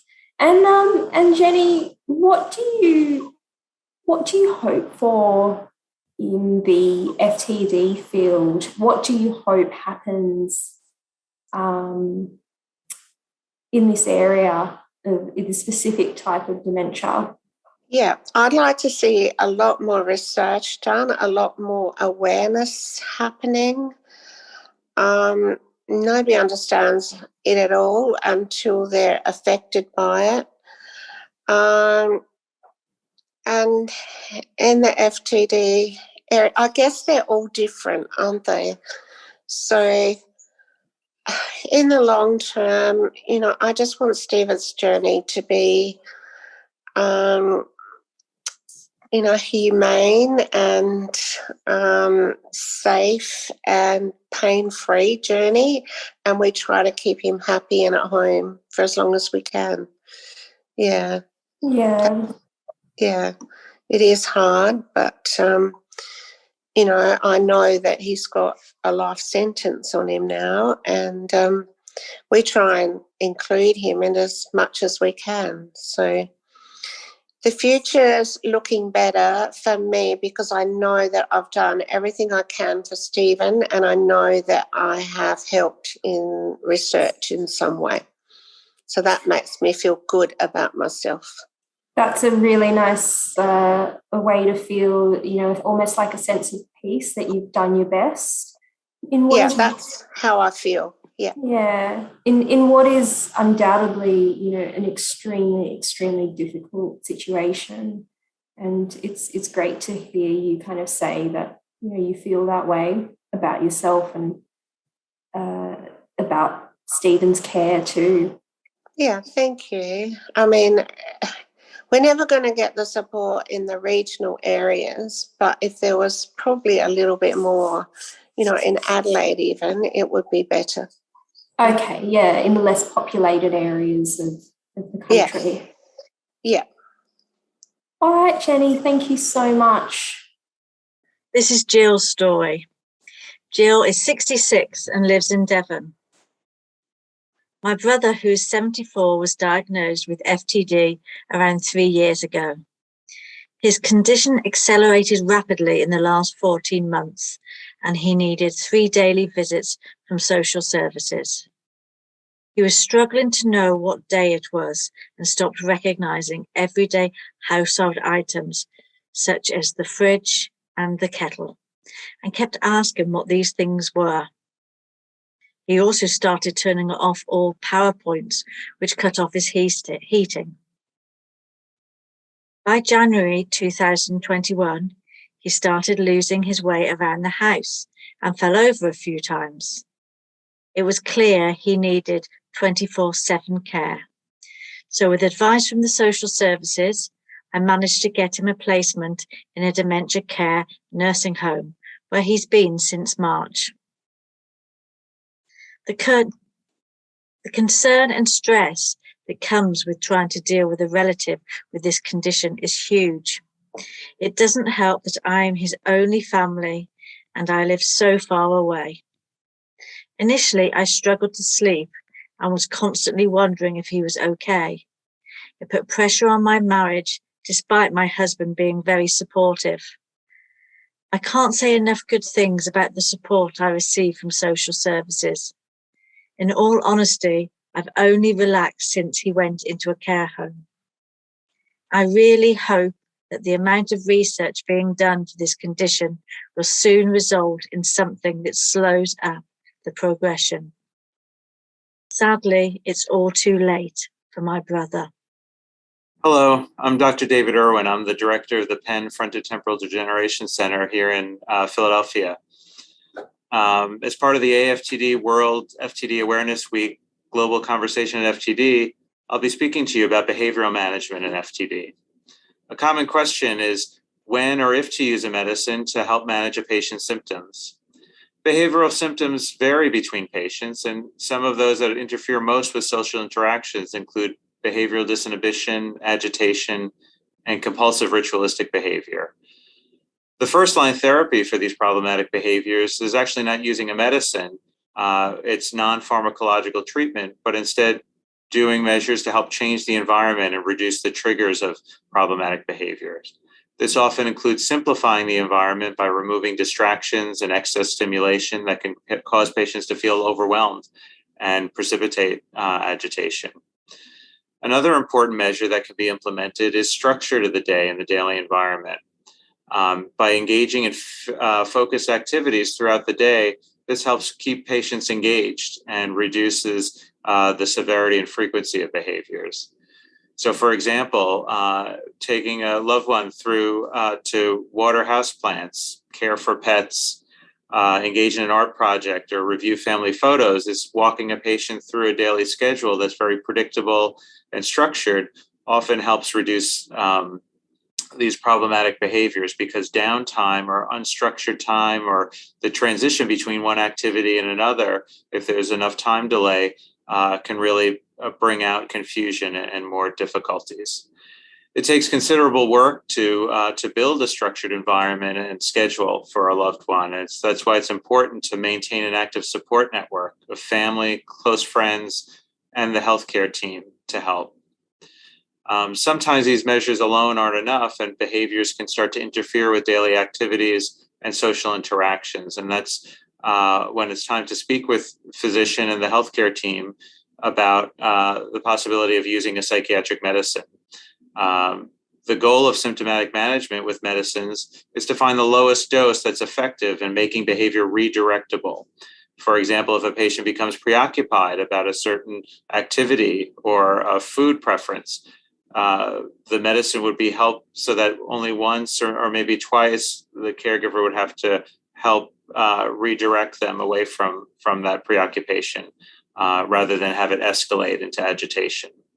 The goal is not to make patients feel sleepy. We don't want that. That's why a careful titration, starting with very low doses to find just that right dose to make the adjustment and reduce problematic behaviors. The choice of a specific medicine by a physician may depend on other factors with the patient's medical history and specific aspects of the behavior. That's why it's really important to communicate with your physician and healthcare team detailed information about the frequency and timing of behaviors throughout the day and the severity that you're experiencing, so that it can help tailor a medical regimen that can most effectively reduce these symptoms. So it's been my pleasure to speak with you today as part of this program. We have more information about FTD care and supports, as well as ongoing research and therapeutic trials that we conduct at the Penn FTD Center in Philadelphia on our website. Our website address is www.med.upenn.edu/FTD. We include videos of our annual patient and family caregiver event that we hold every year. And we plan our next virtual event this February in 2022. So hope to see you there. Thanks so much. This story is from Ed Short. My partner has struggled with memory issues and intense anxiety for 7 years. Recently diagnosed with FTD, her abilities are declining fast. Memory medications may be helping, but the effects of anxiety make it hard to tell.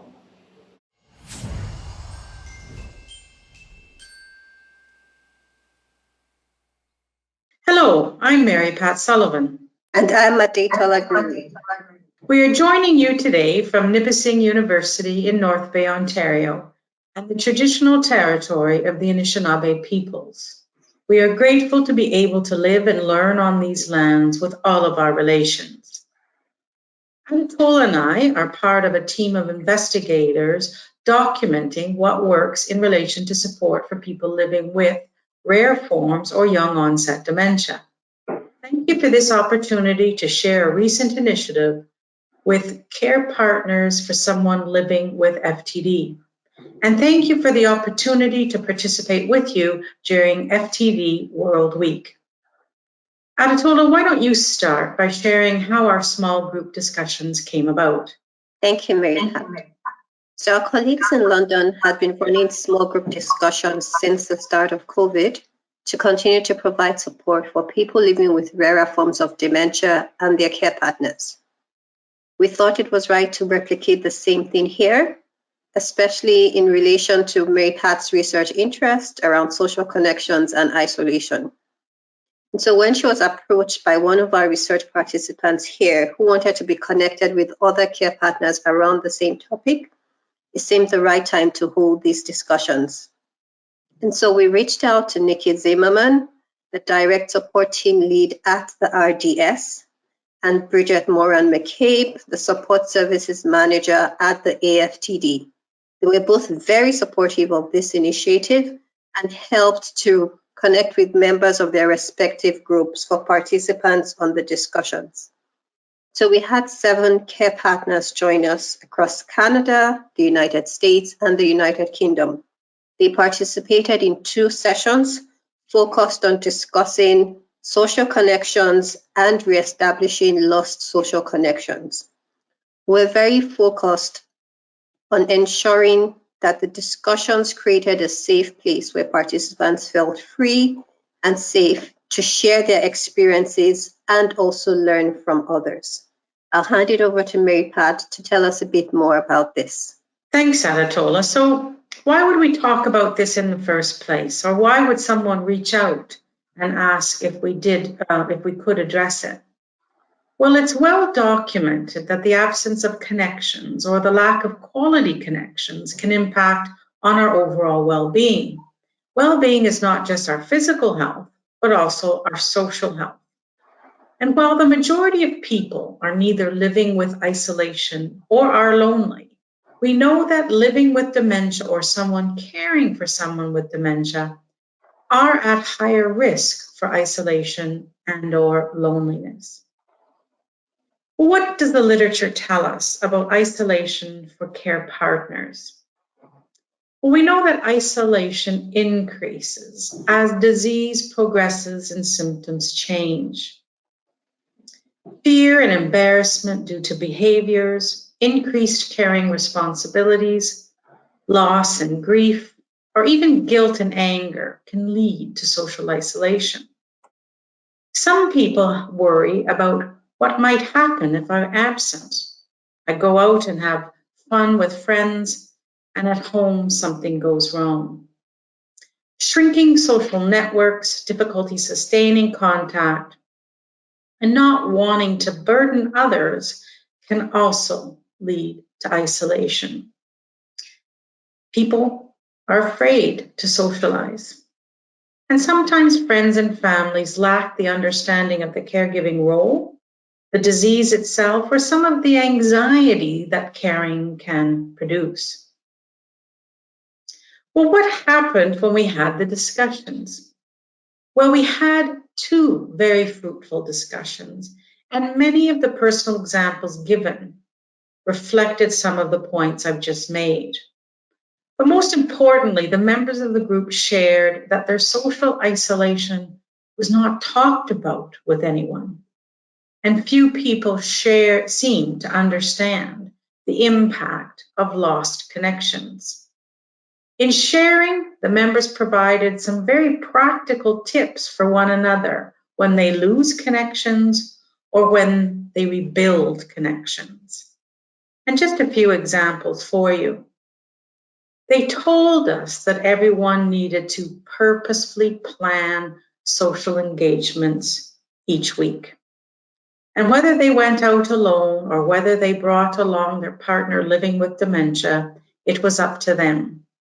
but purposeful social engagement during the week was necessary. They also told us that you needed to plan to adjust your interests and connections to accommodate the caring roles. So it wasn't giving up your favorite connections or things to do, but adjusting those to accommodate care. And finally, and really important, they emphasized that you needed to be open with friends and family about the situation so they would understand when you might decline an invitation or request that the invitation to socialize was held close to home, or that you might need to leave early, or whatever it may be. But the understanding was key for you to continue to socialize or connect. And despite this being a cross-national conversation, there was more similarities than differences. And everyone seemed to appreciate the opportunity for male peer-to-peer support and the exchange of reflections and practical tips. Thank you very much for sharing that, Mary Pat. We are happy to add our voice to this year's global conversation on FTD. We all have a part to play in raising awareness, and sometimes it requires only one conversation. Thank you. Thank you. Hi, my name is Dawn Duca. I live in Saline, Michigan, with my daughters Michaela, who is 19, and McKenna, who is 17, and we are the primary caregivers for my husband, Jim Duca, who is 61 and has been suffering with FTD for the last 8 years. Jim has the PPA form of FTD, so his language is pretty much non-existent. That makes taking care of him on a daily basis hard as we try to figure out what he needs. Right now he only makes noises and can say a couple words, so we are working daily to try and navigate the FTD life while continuing to work full-time, go to college, and navigate high school. It makes things very hard. And then there's the financial aspect of FTD. It is not easy to figure out how to pay for a memory care facility when our loved ones get to the point to where they need more help than what we can provide. So we struggle daily with taking care of his needs, our financial needs, all the while we are preparing to have a future without him because of FTD. Hi, my name's Susan, and I live in Vernon, BC, Canada. I'm living with my husband, and he's a huge support for me. FTD impacts my life with balance issues. I have broken my wrist, fractured my ribs, had stitches in my head. Also, I'm told I repeat myself all the time. I really have little recall from books, movies, and conservations. I'm having trouble managing the microwave, cooking, can't follow a recipe too well. I'm trying to live my best life before I can't. This is a submission by Jones Lotnick. My name is Jones Lotnick. I cared for my husband, a professor and gifted artist who died in 2012 for 12 years. I too am a retired professor, currently living in the New York metropolitan area. One of the things that helped me get through what was the most devastating experience of my life was journaling. This led to a memoir and later a novel, Grief Writing, and I quickly learnt that writing was not only therapeutic for me, but for my readers as well. Many said that it validated their feelings and gave them solace and hope. This motivated me to continue writing on the subject of caregiving and grief, which has allowed me to wrench something positive from those terrible years. Having found a way to help others, I have not allowed my husband's illness to defeat me. The other thing that helped me enormously was joining a support group, where I finally found other people who got what I was going through. Knowing the benefits of connecting with other FTD caregivers and that we can support one another in so many ways has given me hope for the future. This is a letter from Patrice Hola, who lives in Seattle, Washington. She writes, "My husband Garry suffered from FTD and passed away on July 28, 2020. I was his primary caregiver until the end, and my half family helped me so Garry could stay home until he died. AFTD supported me through our journey with in-person and Zoom support groups, educational events, and grants to help with Garry's care. I was also able to send Garry to the Full Life Adult Daycare Center a few times a week, so I could have a respite from the 24/7 physical, emotional, and mental pressures of caring for Garry. Garry was misdiagnosed with Alzheimer's around 2012, and he didn't receive a correct diagnosis of FTD until 2017, which finally explained many of Garry's changed behaviors. By the end of Garry's life, he couldn't walk, talk, or feed himself, and he was double incontinent. He had short-term memory loss and had started to lose some long-term memories as well. Helping Garry with the activities of daily living was exhausting work. Trying to shower Garry, brush, floss his teeth, cut his hair, dress him, change his soiled disposable briefs, etc., was just part of the physical work.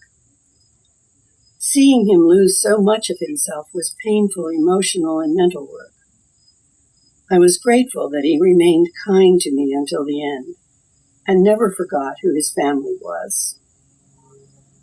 I made use of state resources for counseling and for help in locating services that might be useful for Garry and me. I had to retire early in order to care for Garry, and our savings were depleted because of medical costs for hospitals, doctors, medications, and supplies.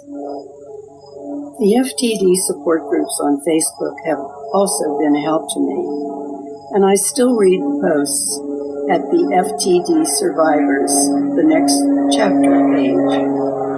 The members are the only people who truly understand how difficult and challenging the journey of losing a loved one to FTD can be. I hope that one day the treatment and cure will be found." This is the story of Dave. I've been married to my wife Linda for 43 years. She was diagnosed with FTD at the young age of 55. Linda just turned 62. I was able to take care of her for the first 4 years, but as it became more difficult, I had to make the very hard choice to put Linda in a nursing home. As I go along on this journey with Linda, I hope that in the future they may find some kind of help for people dealing with FTD. It's an absolutely terrible disease. Thank you for all your support. Dave.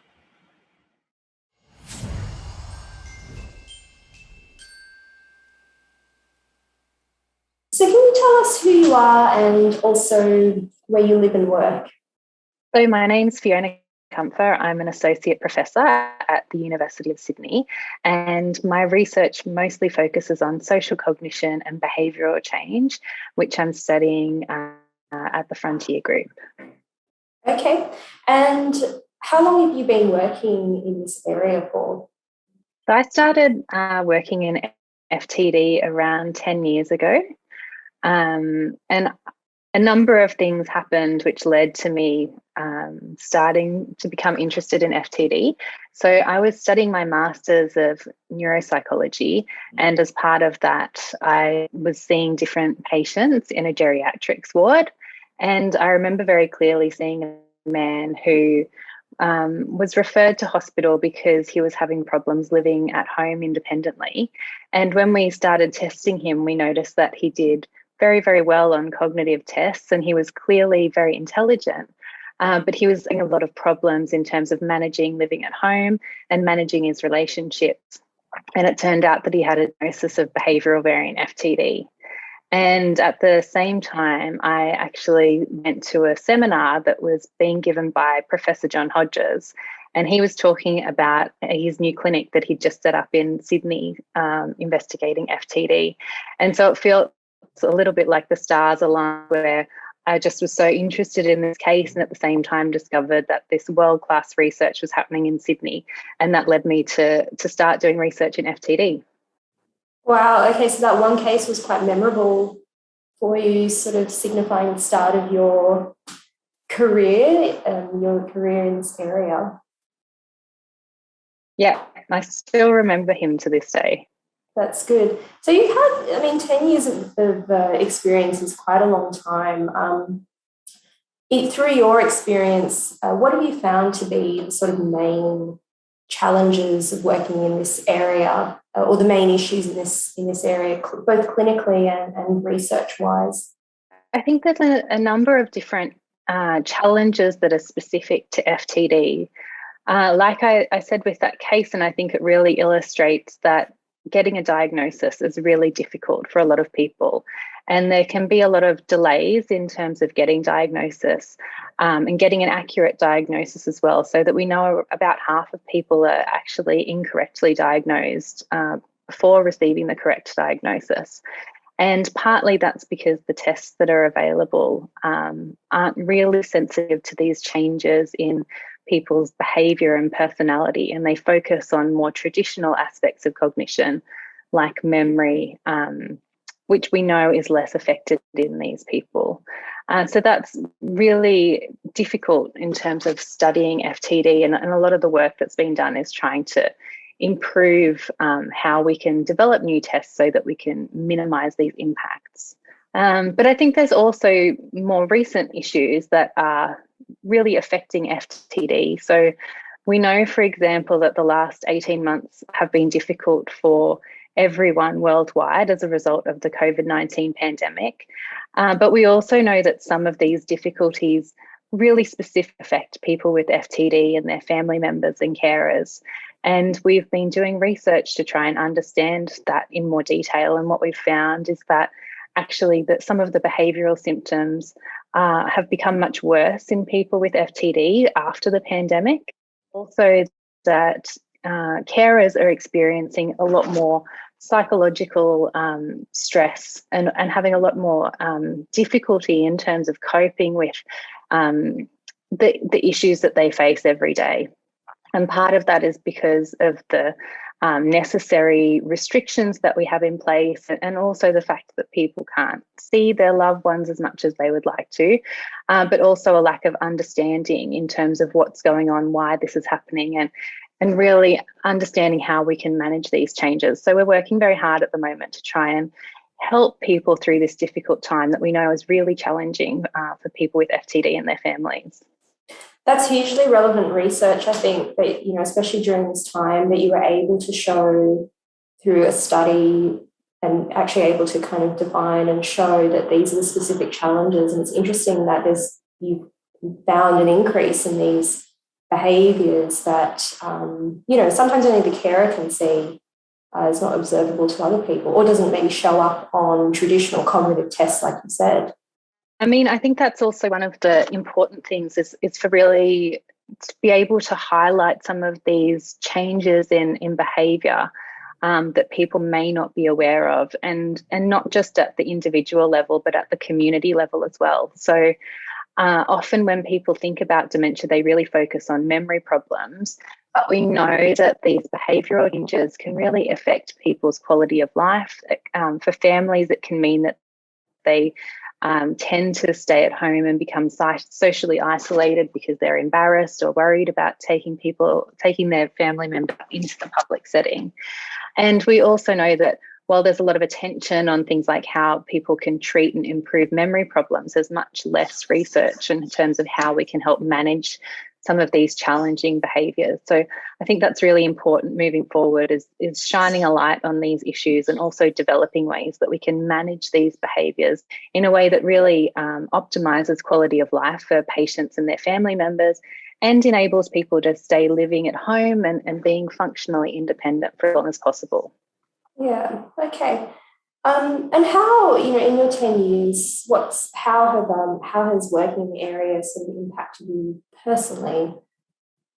So for me, one of the things that really strikes me when I'm working with our families is really their resilience in terms of dealing with a lot of these challenging issues, and really, their ability to cope with these things that in day-to-day life. But the other thing that really has impacted me over the years is the generosity of people. So for our research, often participating can be time consuming. In Australia, it can mean travelling long distances and taking time away from work or from other demands. And, we have a huge number of people who are willing to do this year after year. And for some people, their involved in our research has lasted the entire 10 years of my research career. So I know people that I met who are still involved in our research, even though it might be in a different capacity. Some people are now advising on our research grants. They're mentoring other people who are going through the same situation. And really, you can see that they're passionate in engaging in research, even though it might not directly influence them right now, but they're doing it for other people who might be affected down the track. And for me, that generosity really rubs off, and it's what motivates me to keep working hard in this area. Yeah, it's inspiring to see that, especially in the research setting, benefiting, future generations of people affected by this illness. And what do you hope for the future of FTD or working in this field? I really think that all of the work that's being done to raise awareness about FTD and helping people in the general community be aware of these different, more rare dementia syndromes is going to translate to people being diagnosed earlier, to ensure that people aren't getting inaccurate diagnoses, so that when they go to their doctor early on and they have concerns, that they are treated seriously and they're diagnosed early. And I also think that while there's a lot of time and investment going into drug trials, and of course we all hope that there'll be a cure one day, there's also a lot of things that we can do for people right now. And so I hope that the work that's being done now can help people living with dementia and live with their families, in the short term, while we're still looking for a cure in the longer term. I think that gives people a lot of hope of, there's lots that they can do at the moment, and there's lots of information that, they can have to manage whatever struggle they're going through at the moment. Thank you. Thank you so much, Fiona. I'm Kim Francisco, the widowed husband of Marcia Francisco, who died of FTD in May 2021. During her last 3 years, caring for Marcia turned my life upside down. She became so anxious that her anxiety prescription didn't work anymore. She couldn't stand for me to be away from her for more than a couple of hours.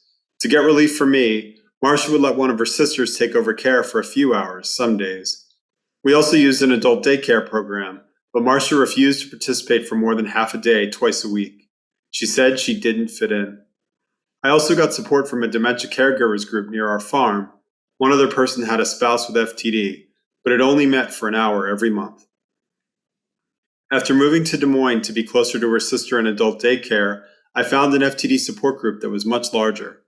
My doctor also helped me by adding an antidepressant to my own medications and referred me to a therapist. Especially toward the end, Marcia suffered terribly from what she called paralysis and pain, manufactured by her mind. She is no longer suffering, which gives me hope for her as I begin another journey through grief. This is Diane's story, and she lives in Georgia. FTD has impacted my life through my husband's diagnosis. He was just 60 years old when diagnosed, but we knew there were problems going on for about 5 years prior to the formal diagnosis.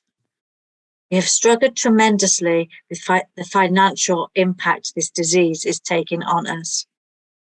He was denied disability because he didn't have enough work credit, although he was unable to work much over the past 8 years due to the FTD. Although we didn't know this at the time, I thought he was just being difficult, lazy, and mean. At the moment, he's still able to stay at home alone, but I'm so fearful those days are numbered as I see him declining and at times making poor decisions. The amount of stress and fear is enormous, and I struggle each day to find some kind of normalcy. Support has come from my amazing family and the few friends I've chosen to share the diagnosis with. I'm still struggling to share the news with a lot of people, but I feel that the time has come for me to just get over it and let everyone know, although I'm not sure why. I feel the people who need to know do know. I struggle with this every day. What gets me through each day is that I know I have to do this. I have to go on. I know I can't control anything that's coming our way. I know that whatever happens, happens, and I'll have to deal with it and cope with it. It doesn't give me much comfort, I have to say, but it's the only way I can get through each and every moment of stress and worry each day. This is from Susan Scarf. My husband disguised it well, but I knew. I had known for the last 7 or 8 years. He was 65 and I was 47. We'd been married for 16 years. The 18 years between us never made a difference. His sense of humour, wit, intelligence and gift of gab were unrivalled, his laughter contagious. He was a knight in shining armour for me and for his family. He had always surpassed me mentally and physically until now. One weekend, without warning, Red could not remember our home address. His short-term memory loss was obvious and his grammar and comprehension were declining. Weeping like a baby, he declared, "Something is wrong with my brain." On October 13, 1998, my fear was realised. After days of testing at the Mayo Clinic, our lives were changed forever with the diagnosis of one word, dementia.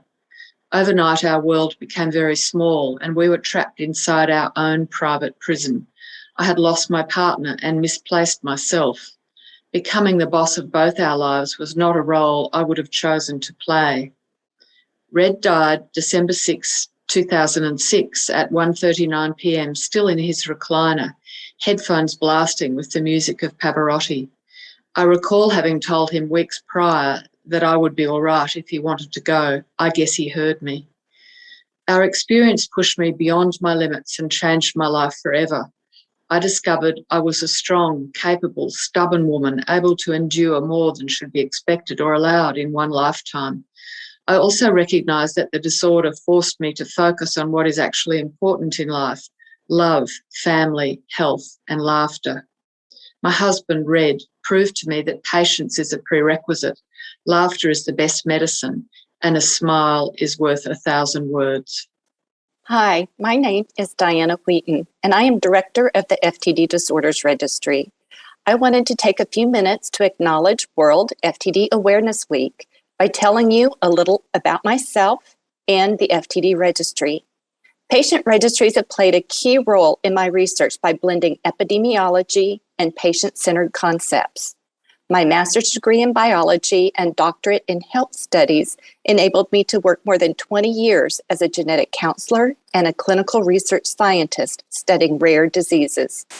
I was drawn to the field of FTD in 2015 after someone I was close to was seeking a diagnosis for early onset dementia symptoms. FTD was one of several possible diagnoses, and we soon learned that testing procedures were limited and imprecise in discriminating between these rare neurological disorders. I joined the FTD registry in 2016 to assist in building and launching a registry dedicated to advancing research into the spectrum of FTD disorders by promoting and supporting research participation, enabling access and sharing of data, and amplifying the voice of the patients' and families' lived experiences. The FTD registry brings together persons affected by FTD, including those diagnosed, their family members, friends, and care partners. Registries are a powerful tool for rare diseases like FTD, where little is known and there are fewer people affected from which to draw information. By organizing people together, we can engage and educate the community, as well as facilitate the research process. Within the registry, there are 2 levels of participation. The contact registry is open to international enrollment, and the research registry is geographically open to persons in the United States and Canada. Whether being counted as a contact registry participant or signing up for research, people who join the registry have their de-identified data included and reported to help researchers learn more. The registry also serves as a go-to place for persons diagnosed and their families to access information about FTD research, as well as to participate in studies. Our website hosts a Find a Study page for those actively seeking study participation. These studies range from natural history studies to interventional clinical trials.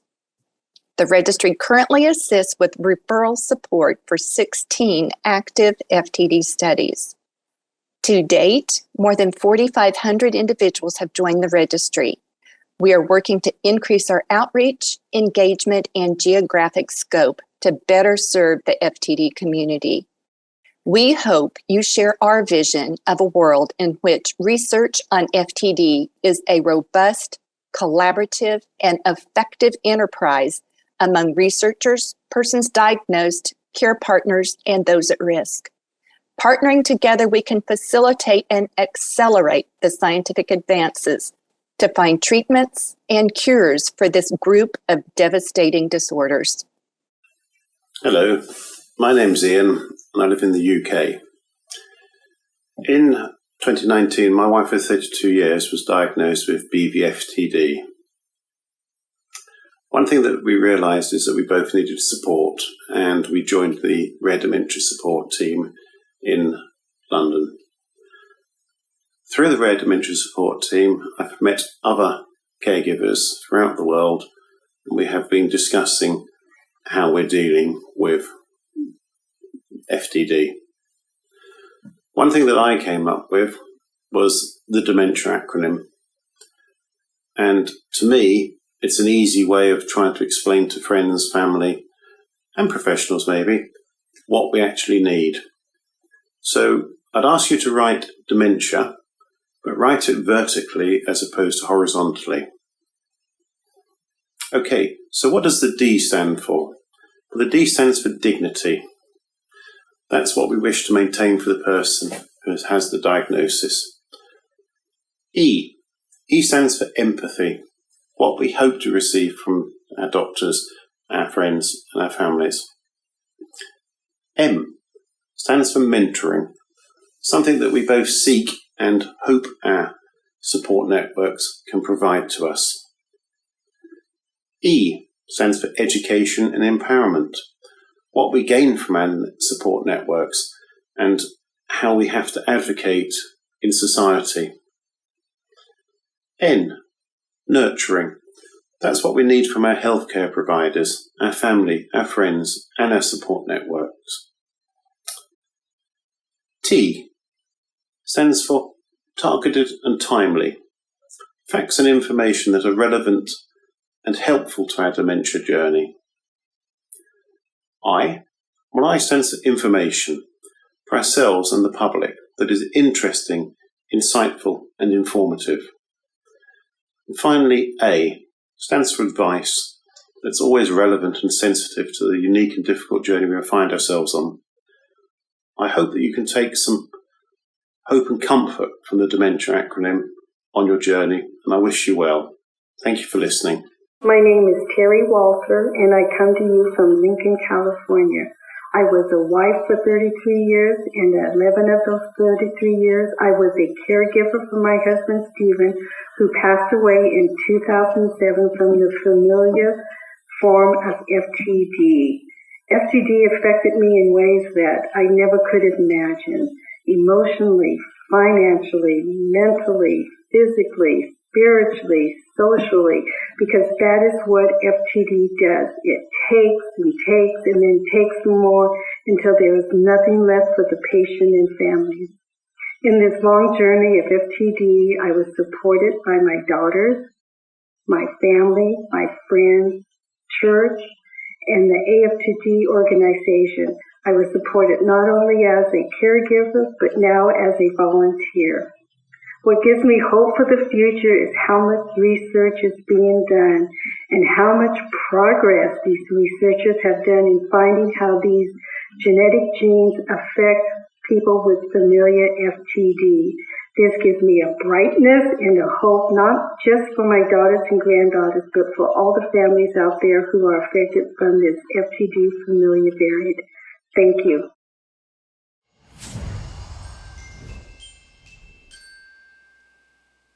Hi, my name's John Rohrer. I'm a neurologist. I work at University College London, and I've been working in FTD research for about 15 years now. And with me today is Dr. Lucy Russell, who's a postdoctoral researcher, also at UCL, and has worked with me for quite a number of years.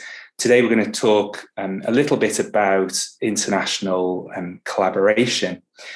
I suppose I'd start by saying when I first started in this field about 15 years ago, there were lots of small collaborations together, but most specialist centres in FTD were working on their own. And the stimulus really to work together, a lot of it came from genetics studies, and the need really to get lots of samples, DNA samples together to do big genetic studies. And that really stimulated people like me, who is a clinician and a neurologist, to think about how we would work together. And so about 10 years ago now, we set up the Genetic FTD Initiative, or GENFI, and that initially started with just 5 centres across Europe and Canada. And our goal was really to see whether we could all work together. And that means assessing people with FTD in the same way, whether you were sat in a clinic room in London or Toronto or somewhere in Brescia in Italy or in Paris. And we spent quite a bit of time thinking about, well, how would we do that? How would we make sure that really, if you have FTD, you could have access to really the same type of research anywhere in the world?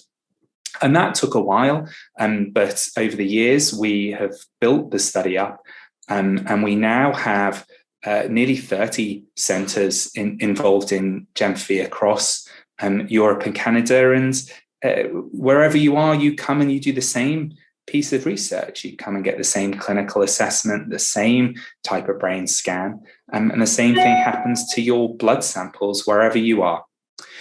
And we have really moved now from an era where we are thinking just about understanding this disease into thinking about trials, but perhaps a bit of that later. What happened after GENFI started is that other centres came together, and a group of centres in the US came together to form the Artful and Lefties study, which is now known as All FTD. And really, the academic FTD community is quite small, and we have always met at meetings, and over time we realised that actually the best thing to do was for us all to come together. And so the GENFI study, the All FTD study, and you'll hear some other studies now around the world have all come together into a relatively new initiative, which is called the FTD Prevention Initiative, or the FPI. And Lucy, well, that's been your project for the last couple of years now. So you're going to tell us a little bit about the FPI and what you've been doing and what we've all been doing.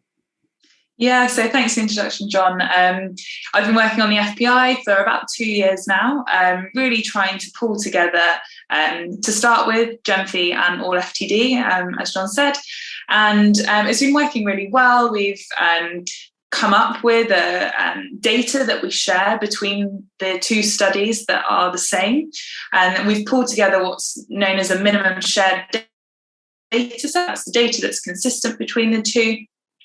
And we've also reached out to some other sites across the world and other big observational studies, and trying to work out what data they also have that share with us. And the idea is to be able to pull all of this research together to develop a trial-ready cohort for the upcoming clinical trials. And that allows us to help with the trial design and how the trials will be run. It also means that we have participants available to go straight into the trials rather than having to go searching for them and looking for them. And so recently we've joined up with a study called REDLAT in Latin America, as well as DINAD in Australia, FTD Gens in New Zealand, and we've recently reached out to the Southeast Asia Consortium, as well as some sites in Korea and Japan. So we're really working hard to get this trial-ready cohort for trials. I suppose the most important thing has been trying to work out how we do things across different languages and different cultures. But we recognise that FTD happens all the way across the world. This is a disorder which is seen in any country that we go to, and it's something that is increasingly recognised in some countries where really they haven't thought very much about differentiating different forms of dementia. But perhaps the most important bit of work that I know you've been doing and we've been thinking about it is the advent of trials and how we do that. And so we are in our first ever phase 3 trial for FTD, which is run by Electa and is for people with progranulin mutations. And that's exciting to be able to think that we are now able to offer people the opportunity to be in drug trials and drugs that potentially might have a good effect on the disease. But we're also thinking about setting up some specific gene therapy studies, and maybe Lucy, thinking about who we're working with and these trials that are set up at the moment. Yeah, so we've got 2 gene therapy trials for progranulin. They're in the very early stages. One of them's just started and the other ones follow close behind. And they're a company called Prevail and then Passage Bio. And they're all for individuals with progranulin mutations. But we've also got a trial that's recently just started with a company called Wave Life Sciences. And that's for individuals with C9orf72 mutations. And that's looking at both individuals with frontotemporal dementia as well as ALS. And so we're moving forward with that quite rapidly. It seems to be going well. We've had the first, I think it's 10, 15 patients that have been dosed. We're looking to get started at UCL shortly. And I think, the most exciting thing, and certainly the thing I say to people when they come in and see us in the GEMFI study is, of course, it's not just the companies that we're talking about here. There are lots of companies. I think that's hard to see. Sometimes it is really how much work is going on behind the scenes in terms of companies that have developed drugs that will be targeted at frontotemporal dementia. And that's really just completely different to where we were 5 years ago, even to where we were 2 years ago. And it's very exciting that, there is potentially in a few years' time, we'll be running many different trials. And I think that's just such an exciting change in FTD research that has really, changed during my lifetime in doing FTD research. And so Sorry. And part of the FPI as well is trying to work out how we manage that best. You know, once we've got all of these trials that are ready to go, how do we make sure that we are including the right people in the right trial? And that, given the rarity of the illness, it's quite difficult to work out whether we've got enough participants to take part in all these trials. So we really are doing a lot sort of behind the scenes at the moment to make sure that we get that right. I think that's right. And you know, for those people that have taken part in the observational studies, whether it's in GEMFI or All FTD or Red Lat or wherever, I think the most important thing to say is that all that work that you've done and all the data that's collected, that's just hugely important for us to work out how these trials should be best run. How will we know that these drugs are going to work? How will we know when to start these drugs? So all of the research that's been done so far is hugely important for us working that out. But as Lucy says, you know, it will be great to get to a point where there are many studies ongoing, but people will start to have a difficult choice of thinking about which trial to go into. But that is like many other fields. And, you know, I think if you think about people who receive a cancer diagnosis, you know, we're at a stage now where many of those people there will be a therapy that might be offered to those people, but they're also often offered to be in one or more trials and have to think about, well, which trial would I want to go into for that? And I think that's the direction, of course, that we hope to be heading with FTD. We hope that some of these therapies will work, but they may not be the first drugs that come through, may not be drugs that completely cure the disease. And so there will always, I think, for a number of years ahead, we'll be thinking about trials. And, you know, we really important to work together in the community to think how best we do that. And Lucy, you've been working along with one of our team with our participant engagement board, and that, I think, has been really helpful to get people's perspectives on what they want out of research. Yeah, I mean, the participant engagement board is a brilliant platform for us to be able to talk with the participants that would potentially go into the trials and find out what things they might be willing to do, what they might not be willing to do. For example, what routes of administration they would be willing to have in terms of how the drug's delivered.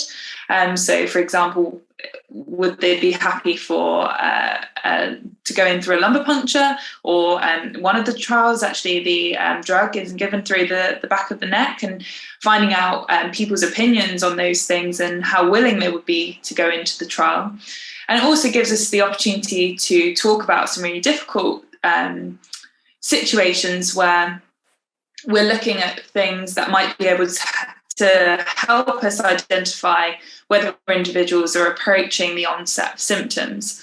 And that helps us in terms of trials, because it allows us to have a cohort of individuals that are closest to the onset of symptoms, which increases the power and allows us to be more confident that the drugs that we're given will give us a positive result should they be working. Whereas if that group of people that go into the trial isn't quite so cohesive, and we've got people different timelines to the onset of their symptoms, that makes it really noisy and really messy, and it makes it really difficult to work out whether the drug's working or not.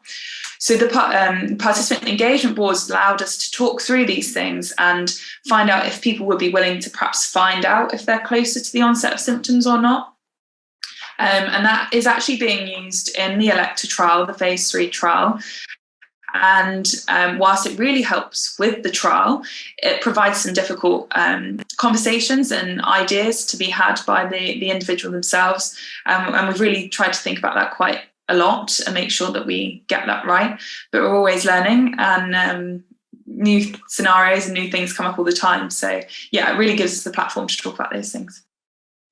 Great. Well, I think the conclusion of this is, you know, we are in an exciting time in FTD research, and particularly in genetic FTD research. But I think what we learn from this will also be important for people with the non-genetic forms as well.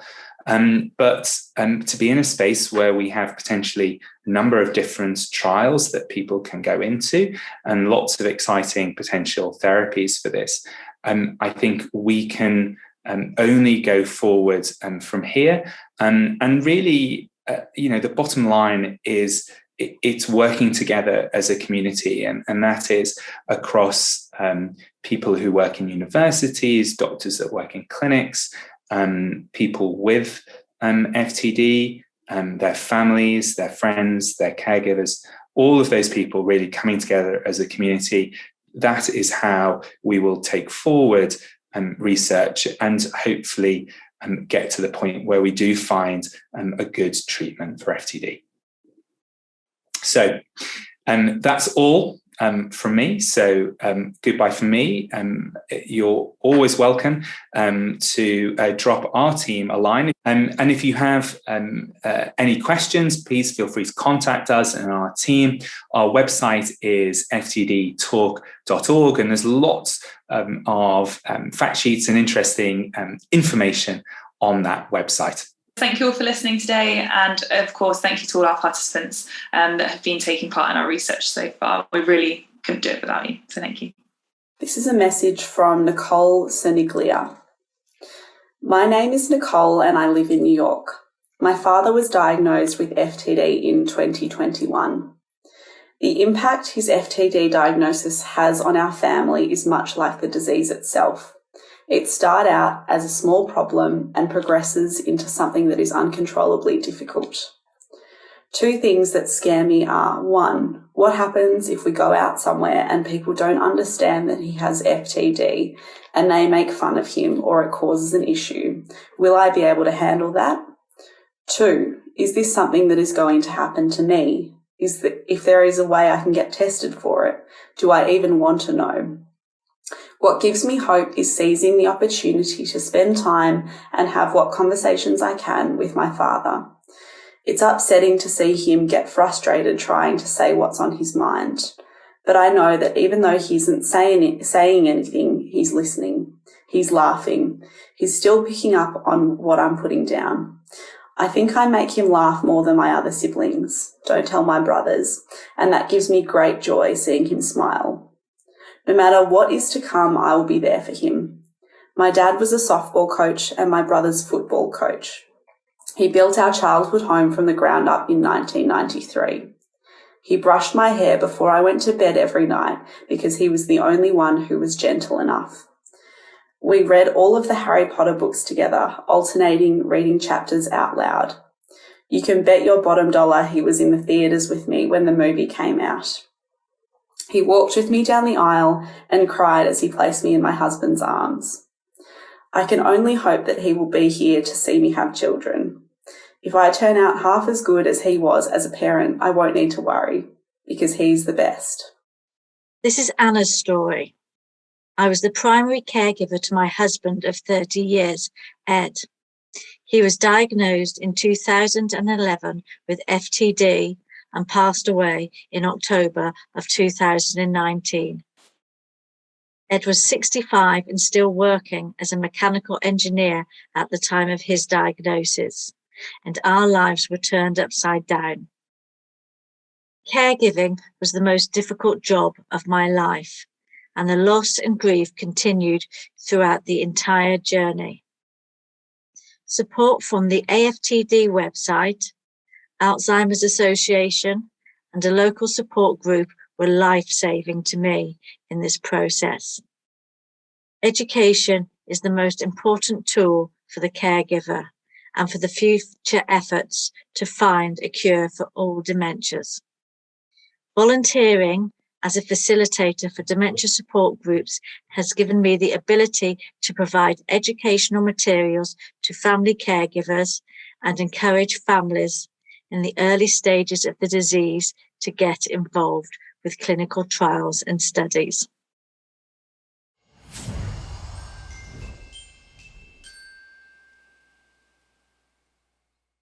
Eccoci tornati in onda qui su Radio News 24, io sono Pasquale Palermo, questa è On Air, storie e interviste. Noi adesso torniamo ad occuparci di una malattia poco conosciuta, la malattia frontotemporale, e lo facciamo con Laura Invernizzi, che è la vicepresidente dell'Associazione Italiana Malattia Frontotemporale. Bentornata Laura.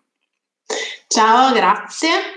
Oggi volevo raccontarvi di un giro intorno al mondo che con l'associazione frontotemporale siamo riusciti a fare nell'ottobre del 2020, quando tutto l'universo era fermo per la pandemia del Covid.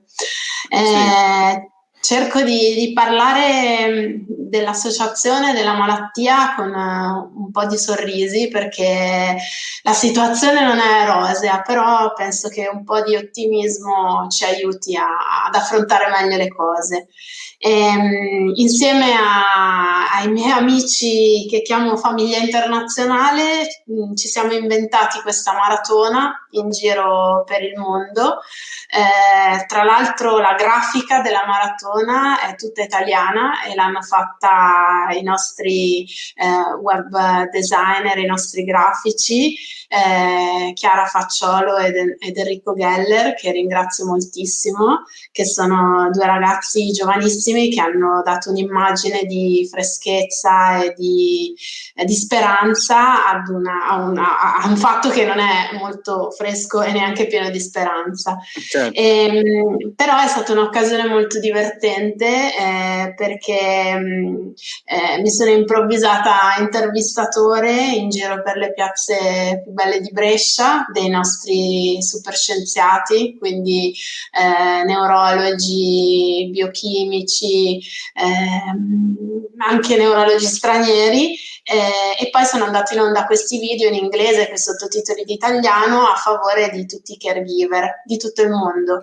È stata un'esperienza veramente interessante, anche faticosa, perché ho saputo lì per lì che avrei dovuto anche intrattenere tra un collegamento e un altro la platea, metà in italiano, metà in inglese, quindi è stato insomma anche ho deciso di riscrivermi a un corso di inglese.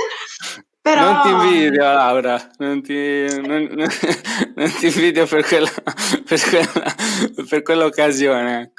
Vai pure avanti. Diciamo che il tocco dell'italianità comunque alla fine è sempre apprezzato, quindi ci siamo difesi bene e soprattutto è stato anche una fonte poi di molti contatti anche con società che in questo momento stanno facendo dei trial di ricerca che sono in fase molto avanzata per dei farmaci che potrebbero curare alcune varianti della malattia, in particolare una variante genetica con una mutazione in questo gene che è la progranulina, ma non voglio entrare in argomenti troppo scientifici che non vorrei mai far passare dei messaggi che non sono corretti, però devo dire che quello che ho apprezzato tanto è veramente il collegamento, i colloqui con persone di altri continenti e questo grande senso di vicinanza in realtà, soprattutto in un momento in cui le persone erano chiuse in casa, perché all'epoca poi era ottobre, ad esempio in Australia erano in un lockdown serratissimo, anche noi non è che eravamo proprio messi benissimo, è stato veramente un momento molto importante. E quindi mi faceva piacere raccontarlo, perché abbiamo avuto modo un po' così di viaggiare anche nelle storie, nelle esperienze di persone che vivono in altri paesi. C'erano molti caregiver che si sono messi in gioco, hanno raccontato la loro storia. Ogni associazione ha dietro la storia di una famiglia che è stata colpita dalla frontotemporale, inevitabilmente, ed è stato molto emozionante anche sentire le loro storie.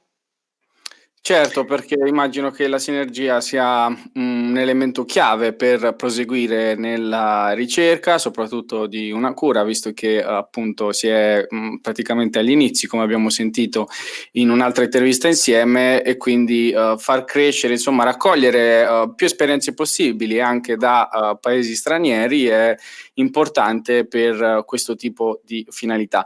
Quindi io Laura ti ringrazio e invito chi volesse saperne di più anche a visitare la pagina Facebook Associazione Italiana Malattia Frontotemporale. Grazie ancora. Grazie. This is the story of James Rao. To work with people affected by FTD is a wonderful privilege. FTD strikes at the heart of who we are as individuals, how we relate to other people, and how we communicate. To understand and help people with FTD as a doctor, you have to be interested in who they are, not just what condition they have.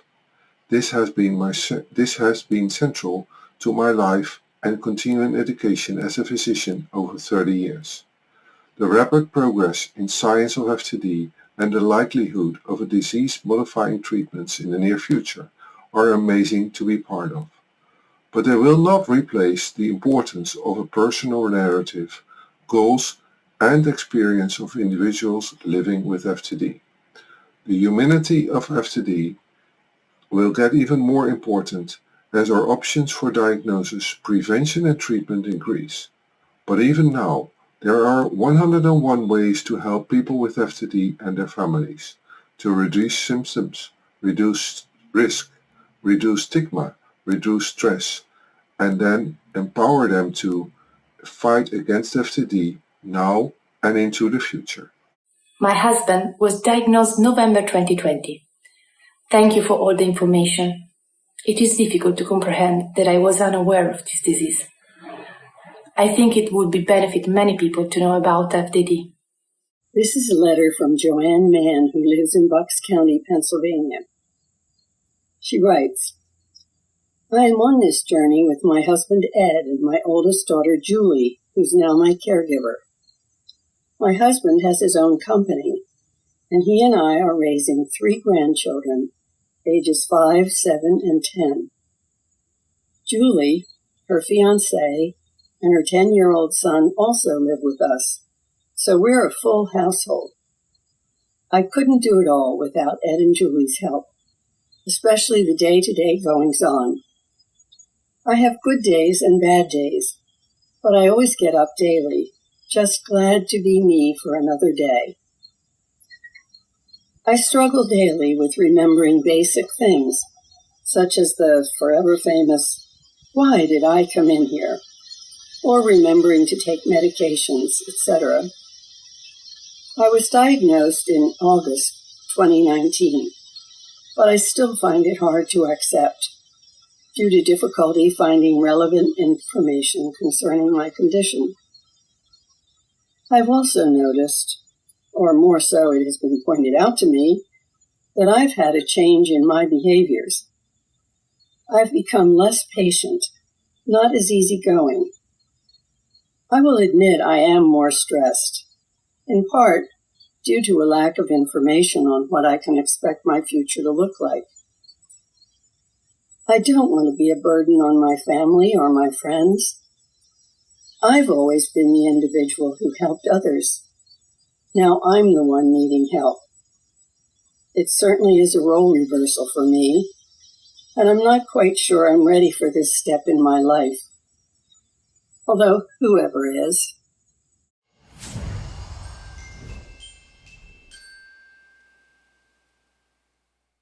Hi, folks. I'm Sharon Denny, Senior Director of Programs at the Association for Frontotemporal Degeneration. Today, I have the great pleasure of speaking with Annette Arand, a geriatric nurse and social worker from Munich, Germany. Annette and I met in the fall of 2019 when she was awarded a grant from the Robert Bosch Foundation to spend 4 weeks in the United States to learn more about care for people with FTD. We had a wonderful opportunity to get to know each other, and we had great conversations about what quality person-centered care for people with FTD can look like. It's great to spend some time with you today across the miles, Annette, and thanks for being with me and having this conversation. Your work and the work of Walbedoc seemed to be a perfect conversation for a global conversation on FTD. So thank you. Thank you. So Annette, over 20 years ago now, you founded a program called Walbedoc in Munich for people with dementia. It's an innovative program. It's truly built on person-centered care, the values of providing individualized care for people with dementia. And it's really focused on what those people want to do. And the model is also, it's wonderful with the success you've had, and it's also a challenge to help us think about what care for people with dementia can look like.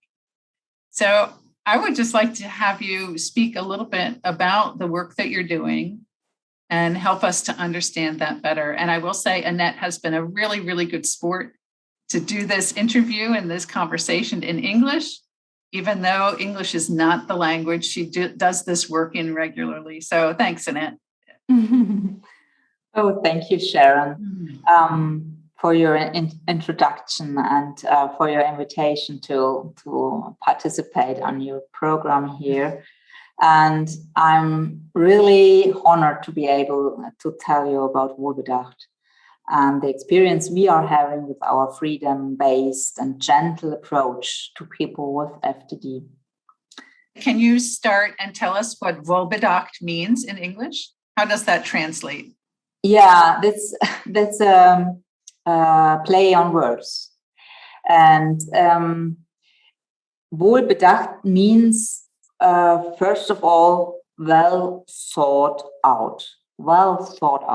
So well thought. But in a figurative sense, it also means wohl, like good, and bedacht, like roofed. So something like well roofed. Okay. Yes, it means well thought out and well roofed. And everyone who hears this name here in Germany is aware of this double meaning. Yeah, it's a good roof for my relative, for my person suffering from FTD, and it is well thought out. In some ways, it sounds like you're describing a very thoughtful place to provide a home, Yes. home-like feeling for people with dementia. Yeah. Yeah. Excellent. Can you say a little bit, how did you come to start this program? Yeah, I started out in a normal nursing home and learned to love the dementia patient there. But I didn't find them well cared for. This is an experience 30 years ago, and there,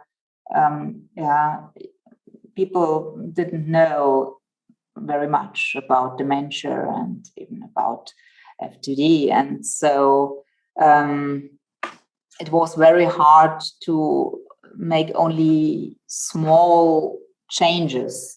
It was very rigid. The structures were very strong, and we aren't allowed to care in a creative way in this nursing home, even if this nursing home was a quite good one. But it was frustrating, and we had to fight so much for only very, very small changes, so that some colleagues of mine and myself, we decided to leave the house, this home, and to found our own facilities, because we wanted to be free and we wanted to be able to care for these people in a way we thought they would need it. So what does that look like? Wohlbedacht is really founded on some very clear values, a very values-based approach that I know you work hard to put in place so that you can deliver care the way you thought it should be done when you made that change. Just describe how Wohlbedacht provides care. I think we do two things. We deliver a special kind of care, and we are very free in developing our own projects, always oriented on the needs of the people we are caring for. So we have a concept that is called sanftmutig, or soft yet bold care. This is a concept. And then we have a lot of unique facilities like a night care. There's no other night care in Germany. We are the only one who offers something like that. And that's because we are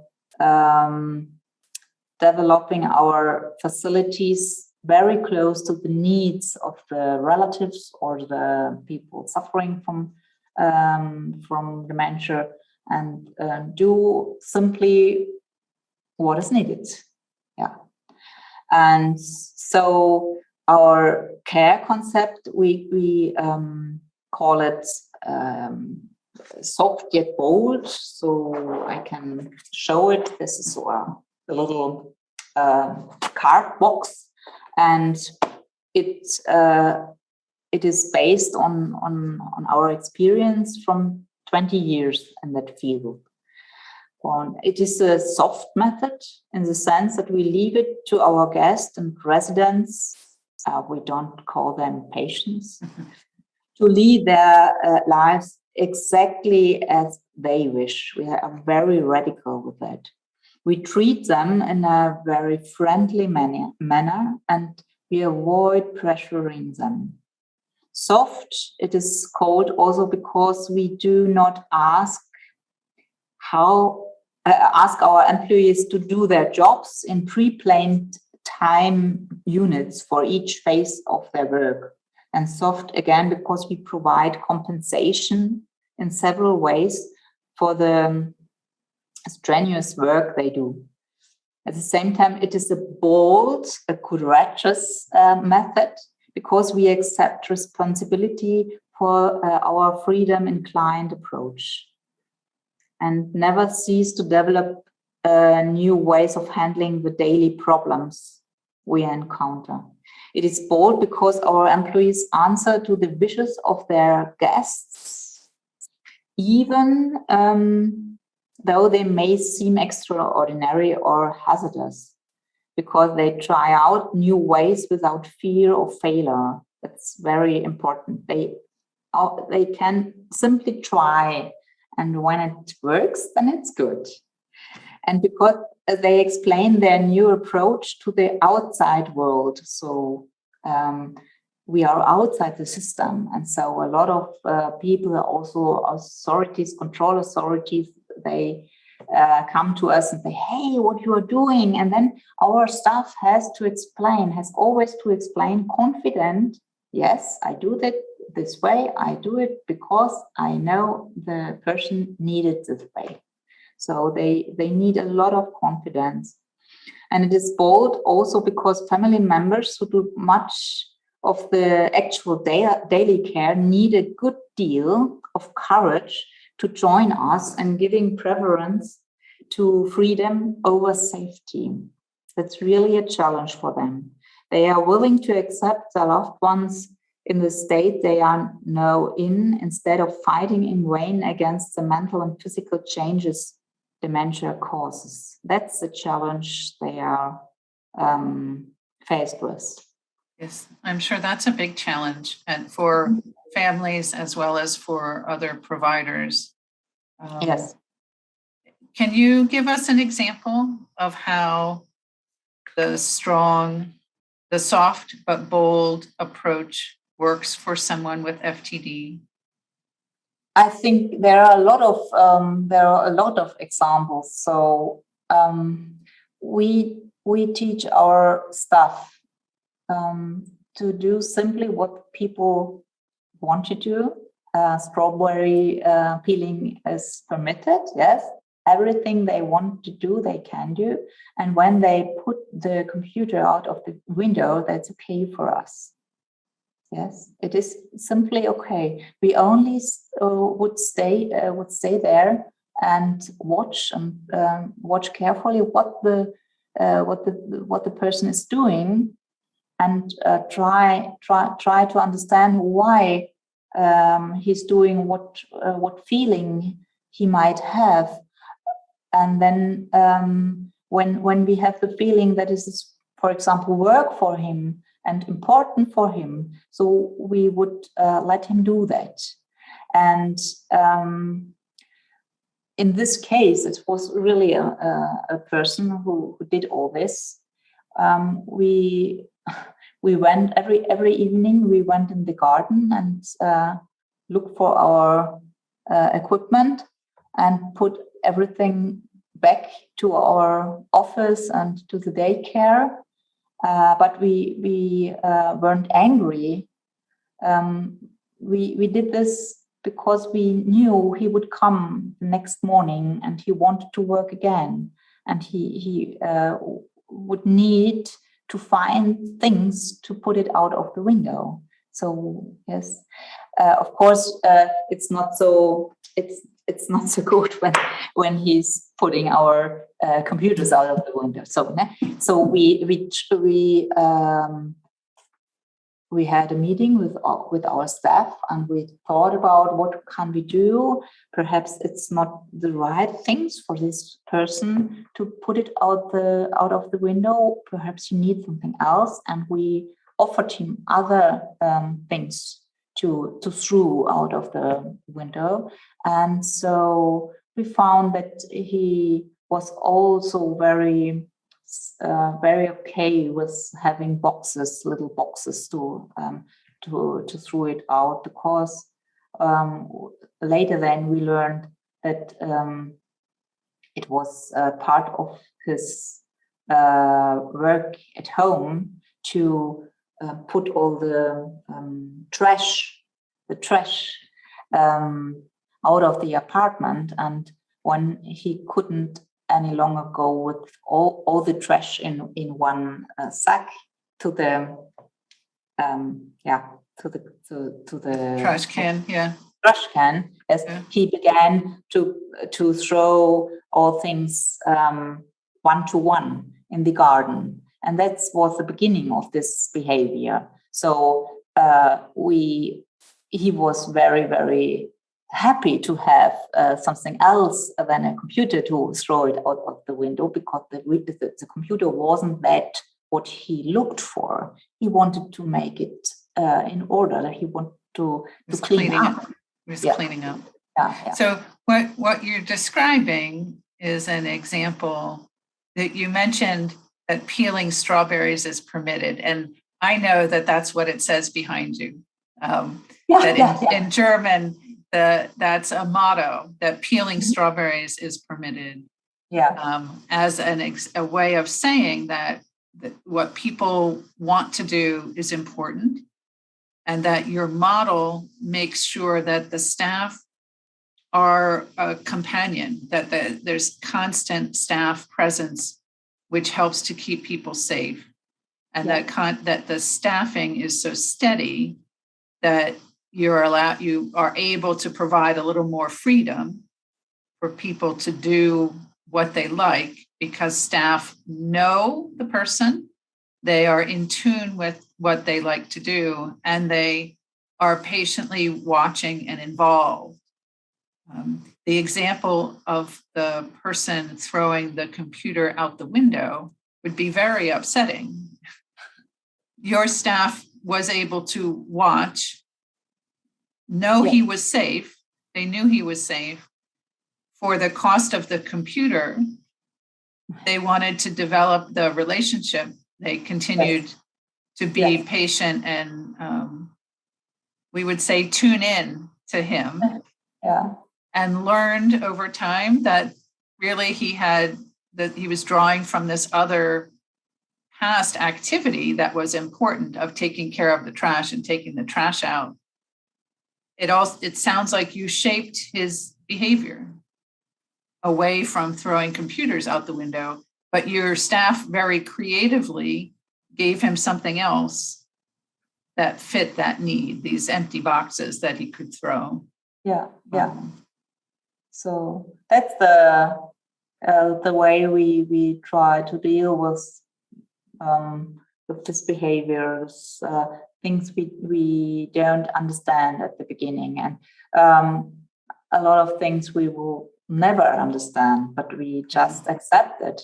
It's the way he or she is doing something. When you talk to families of somebody coming to your program, and some people would say not everything is possible. Some things are dangerous.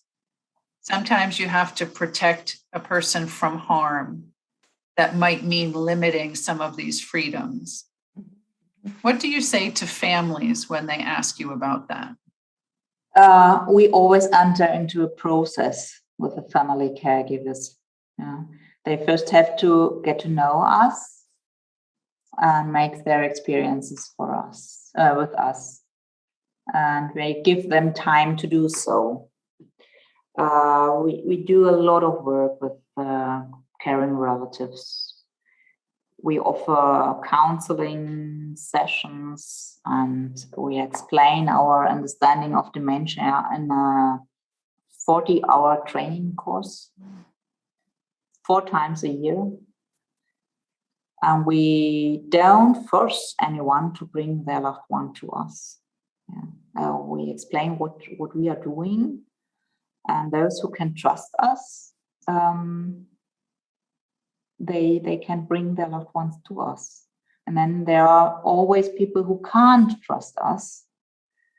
That happens. And then we help them find another facility who's working more normal, more like the standard, also in Germany. And many of them come back after a while. And then they stay until the death of their loved one, knowing that their loved one is doing well with us. So that's a very, we do this very often, but we say to relatives, so we understand when that is too challenging for you to follow us. We have 20, 30 years of experience. We know what we are doing, but we know also that it's hard for a relative who has a history with his loved one and who doesn't have this experience as we have. So everyone has to make their own experiences, and sometimes it takes time, really time. And we try to make the relatives understand that illness changes people, that people with dementia develop different needs. For example, there are former bank employees who in their dementia only want to wear comfortable clothes or even come to daycare in their pajamas. And there are vegetarians who suddenly want to eat meat. And who should be bothered by that? For relatives, this is sometimes really a painful process. But when they see that their loved one are doing well, most of them can let go and accept it. And this is a great opportunity to experience good times together, even if the loved one is sick. And so many of them are extremely grateful to be able to make this experience, to have good time with their relatives, even they are so sick at the end. And we always see that relatives react so differently to their loved one's illness. Some take it really easy and accept the change. For example, we have relatives who let their FTD patients who have often a strong urge to move and a well-preserved sense of direction. They let them go for walks unaccompanied with a tracker. We encourage them to communicate with the neighborhood via neighborhood portals on the internet. For example, to explain how to interpret the behavior of the patient and where to get help if the patient gets into trouble. Others react with a great deal of fear and try to protect their loved one from anything that might happen to them. For example, in the first lockdown, a woman tried to prevent her husband from leaving the apartment where they lived in. As a result, he forced her and her son onto the balcony and locked the balcony door from the inside. They had to let themselves be freed by the fire department, these two. And for the wife, a world collapsed because she thought her husband had become violent. But when we explained to her how it must have felt for him to have his wife lock him in, she realized that she had an influence on his behavior and that he was not just aggressive for no reason. She let him leave the house again from then on, just like before. And sure, he could have caught COVID, or sure, he could have gotten in trouble if the police picked him up. But it never happened. And the family learned to get along. So that's so there are very different experiences, I think, relatives do with us, and many of them say they learn a lot for their own lives. Yeah. It sounds like the staff brings a really clear approach, this values-based approach, but also so much knowledge of dementia, of really understanding the disease and trying to understand the behaviors behind the symptoms, that the families must learn a lot when they are able to go through the program, work with the staff. And if they get to a point to have that comfort, they probably many of them see a change in how they relate with the person with dementia, where it's really more soft and bold. I can see that being appreciated by many people. Yeah, and as you say, not everyone, I'm sure can do that. And it is, it's not necessary that everyone follows us and our ideas. I think we have much more people who want to give their loved ones to us than we have place. So it's good when these who are fitting with that or who are happy with that take these places. And then, because if the caring relatives are not sure about our care, the sick one, the loved one who is sick, he can't relax neither. So that's not a good idea. But in case of FTD in Germany, we have always the problem that there are no specialized facilities for these people, and so the relatives report that they have been turned away from nursing homes or other daycares. Many care. The most care facilities in Germany do not accept people with FTD. Right. We have that too. Or they try it, and then after a few days, they want the person to move away because they do not fit into the system, into the structures according to which the institution works. Unfortunately, our German care system is determined by standardization, paper-based quality management, exclusion of people who do not fit into the system, and then profit orientation, of course, and fear of responsibility. And family caregivers are often unaware of this at the outset.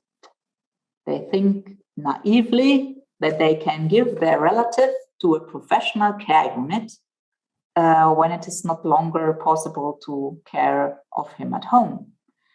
And when they experience that there is no professional care at all for people with FTD, they are, of course, desperate.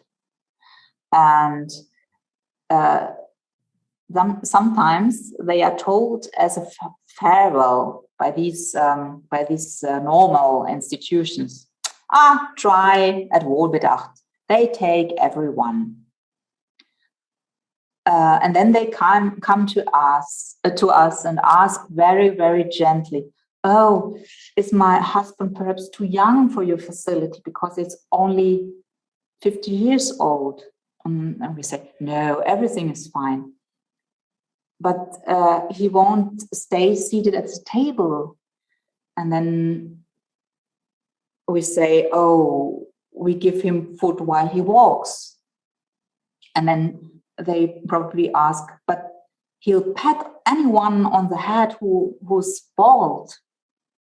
And then we say, oh, then we offer bald people a cap. And many relatives then cry with relief and can't believe it. In retrospect, they often say that they felt at that moment that they were now in the right place, just beruht, and in safety. In safety, they feel that this is safety for themselves and for their loved ones suffering from FTD. And safety means that you can stay where you are and that you are accepted with all your special behaviors you have. And this, I think it's so relaxing for the people suffering from FTD as well as for the relative when they feel, oh, I can just be who I am and how I am and everything will be fine. It's a lot of times people want to talk about being person-centered and providing care that has dignity for the person. What you're describing is really a lovely way of working to put that into practice, of finding the whole person, recognizing the whole person and honoring the whole person in ways that I'm sure are challenging, but also have great benefits for those that are comfortable with it and can make it work. Yeah. And I think we all need patience with each other, because we can't expect that everyone understand immediately what we are doing. That's really sometimes a little bit strange, huh? But it's very important that relatives learn to know us about years, through years. That takes a long time. But when they finally know us, they understand that we only want them to be happy, and also their loved ones. And when they once have understood that, they trust, and then we can do everything. I think then we can be there for them until death, and we can help them to have a very good time together.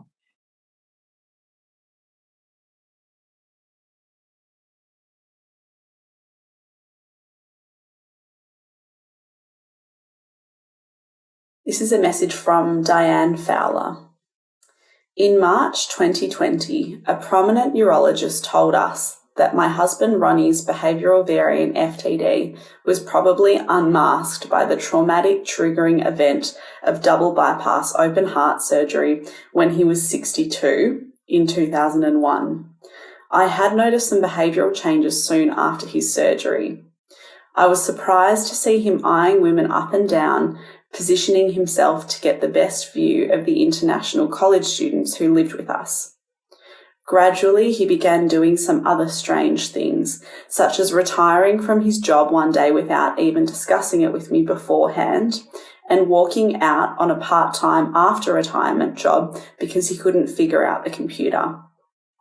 I'm blessed that my husband is sweet, easy to work with, pain-free, and a good sleeper, all night and a lot during the day. Having a diagnosis has brought great relief to me. I deeply love my husband, and God is my greatest support and strength in caring for him. A few close friends have been there for us. I take it a day at a time and find joy and a sense of accomplishment in our routines, nature, we have a big backyard with flowers, occasional grocery runs, Bible memory, prayer, some tutoring, and trying to bless those who enter our home. My husband seems content, never complains, and doesn't understand that anything unusual is going on. When I ask him, he always responds that he feels good.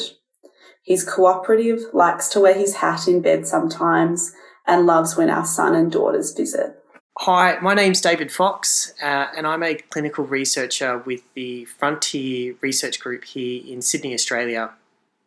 My background is in neuropsychology, and my area of research is in improving the clinical care of people living with primary progressive aphasia. Okay, how did I get involved? I got involved in frontotemporal dementia research probably over 10 years ago when two of the great FTD researchers, John Hodges and Olivier Piguet, gave me an opportunity to work with them to help set up and establish the Frontier Research Clinic here in Sydney. Okay, so I think the biggest challenge in FTD research is the fact that these syndromes are due to a variety of different underlying neuropathologies, which are very complex. Unlike other diseases where only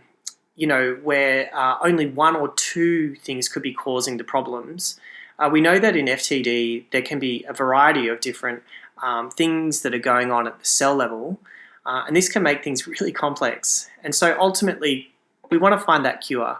And I think the way that we can find the right treatments to find that cure is to best understand what's going on at the cell level. So I've been fortunate in the fact that I have had opportunities to work both in the FTD research arm, but really the majority of my work has been working in the clinic. And so I've assessed a lot of people and sat with a lot of people with FTD.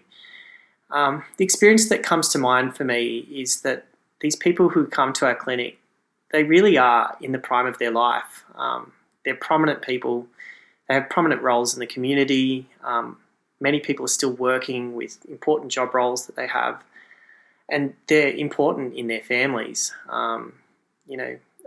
Important roles as parents, grandparents, and the like. And so, yeah, it's tough. It's tough when someone receives that diagnosis, that they're now presented with these new challenges at a time which I believe is a prime in one's life. And so those experiences have really motivated me to work hard in the research that I can do, and the hope that we're all collectively working together so that we can beat these diseases. There's three questions that are often asked by people who receive a diagnosis with FTD. The first is there a cure? That we're working on. But the other two questions that people often ask is, what will be my level of independence in the near future? And what will be my quality of life, in a few years from now? And while we can answer those questions to some degree, I feel like we can do a better job at being able to answer those questions more accurately for people, so that we can better manage and plan for the future. And also, if we can find more accuracy in answering these questions, inevitably it will lead to better treatments, more tailored treatment services, and care for these people. So that's my hope. This is the story of Patricia. My husband was diagnosed with PSP in 2012. I was his caregiver until 2018 when I had a triple bypass. Then we received help from a well care nurse until 2020 when he went into a well care facility. It was devastating to watch as he went from a healthy, active person to someone who had no control over his body. We had never even heard of progressive supranuclear palsy. Even his physician wasn't that knowledgeable about PSP. He contracted COVID while in the facility and passed away in January of this year. I know how helpless we both felt.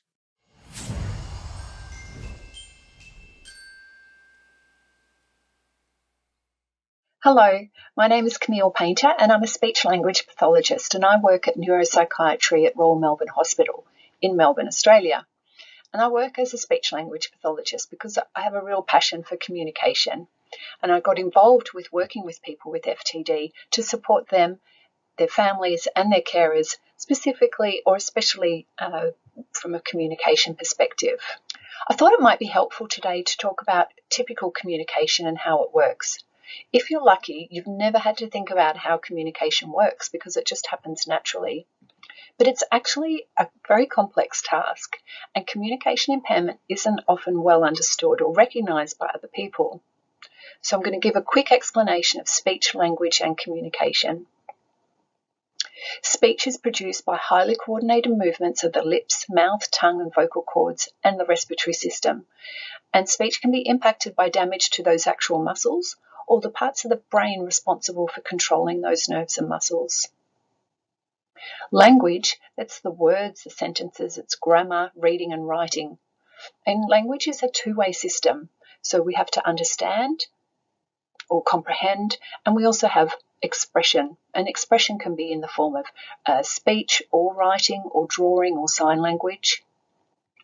Expression and comprehension are processed in different parts of the brain and so can be impacted differently. And this is important to know because some people might have strengths, they might be stronger in one area than the other.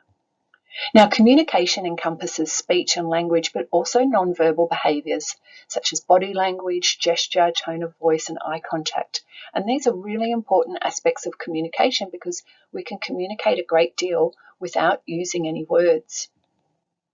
And this is particularly important and especially helpful to use and to remember when people do have speech and language difficulties. Thanks very much. I hope that's helpful. Ik ben Monique en mijn man Wim heeft FTD sinds juni 2020 en hij is 59 jaar. Inmiddels zit hij sinds februari 2021 in een zorginstelling. We hebben hulp gehad van een case manager en een psycholoog. Ik hoop voor de toekomst dat er een medicijn komt en dat het eerder geconstateerd kan worden door doktoren.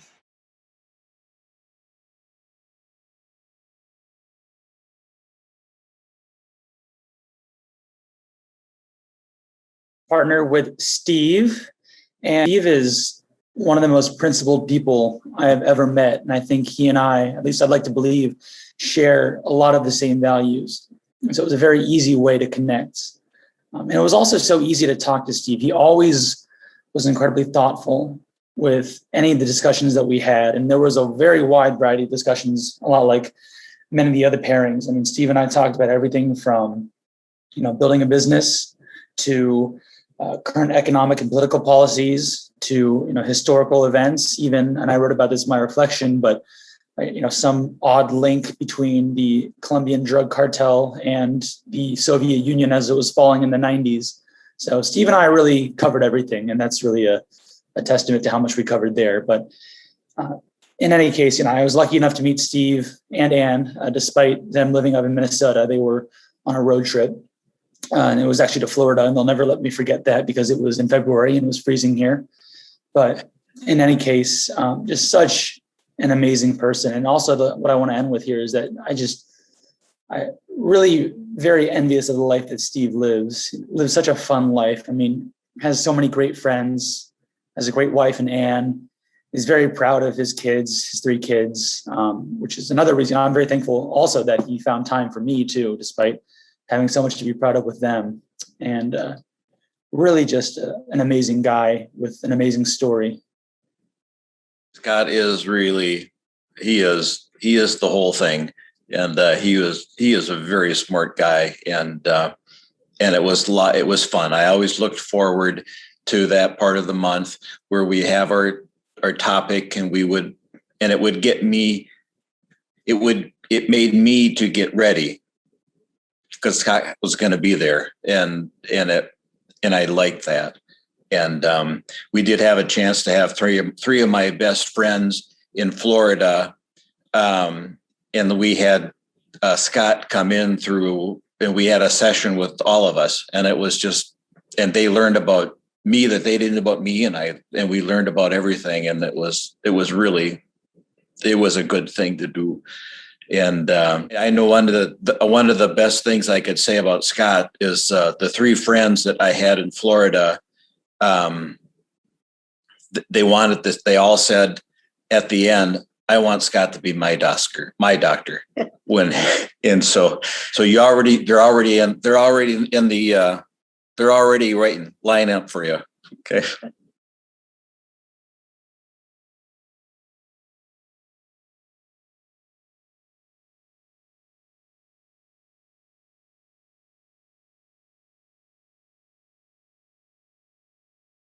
Hi, my name is Tanya Steele, and I live in Sarasota, Florida.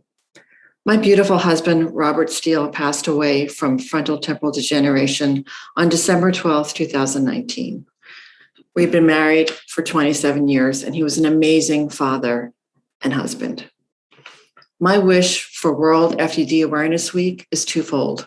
One, that we will find a cure, that we will use all manner of everything that we have in front of us and the most creativity that we can come up with, from gene therapy to drugs that will slow the progression of the disease.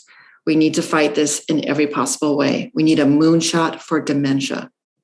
The second wish I have is that people will become more aware of FTD and will realize that perhaps that bipolar diagnosis or that midlife crisis is in fact FTD.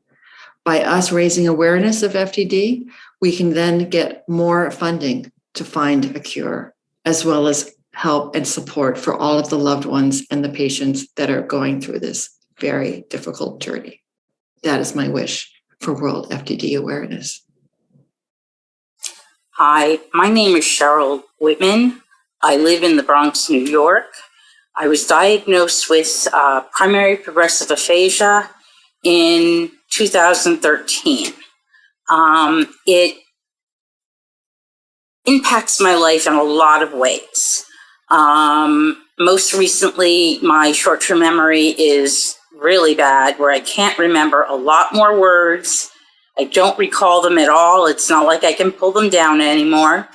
And I get stuck in the middle of conversations where I have to ask what we were talking about. Other than that, it's slowly taking away my independence. My sister, who is my caregiver, Jill Whitman, has supported me through this journey, as well as the AFTD. And I really thank her from the bottom of my heart.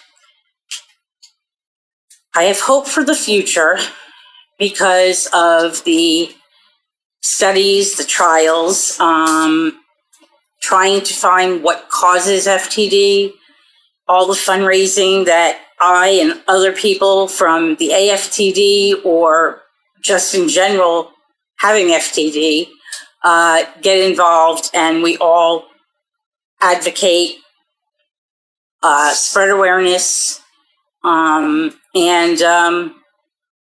do what we can to help move it closer to finding a cure or a treatment. We are the World FTD United Executive Committee. On behalf of all of us, as well as Matt, Angela, and all who have worked with us over the years, thank you for watching our global conversation on FTD.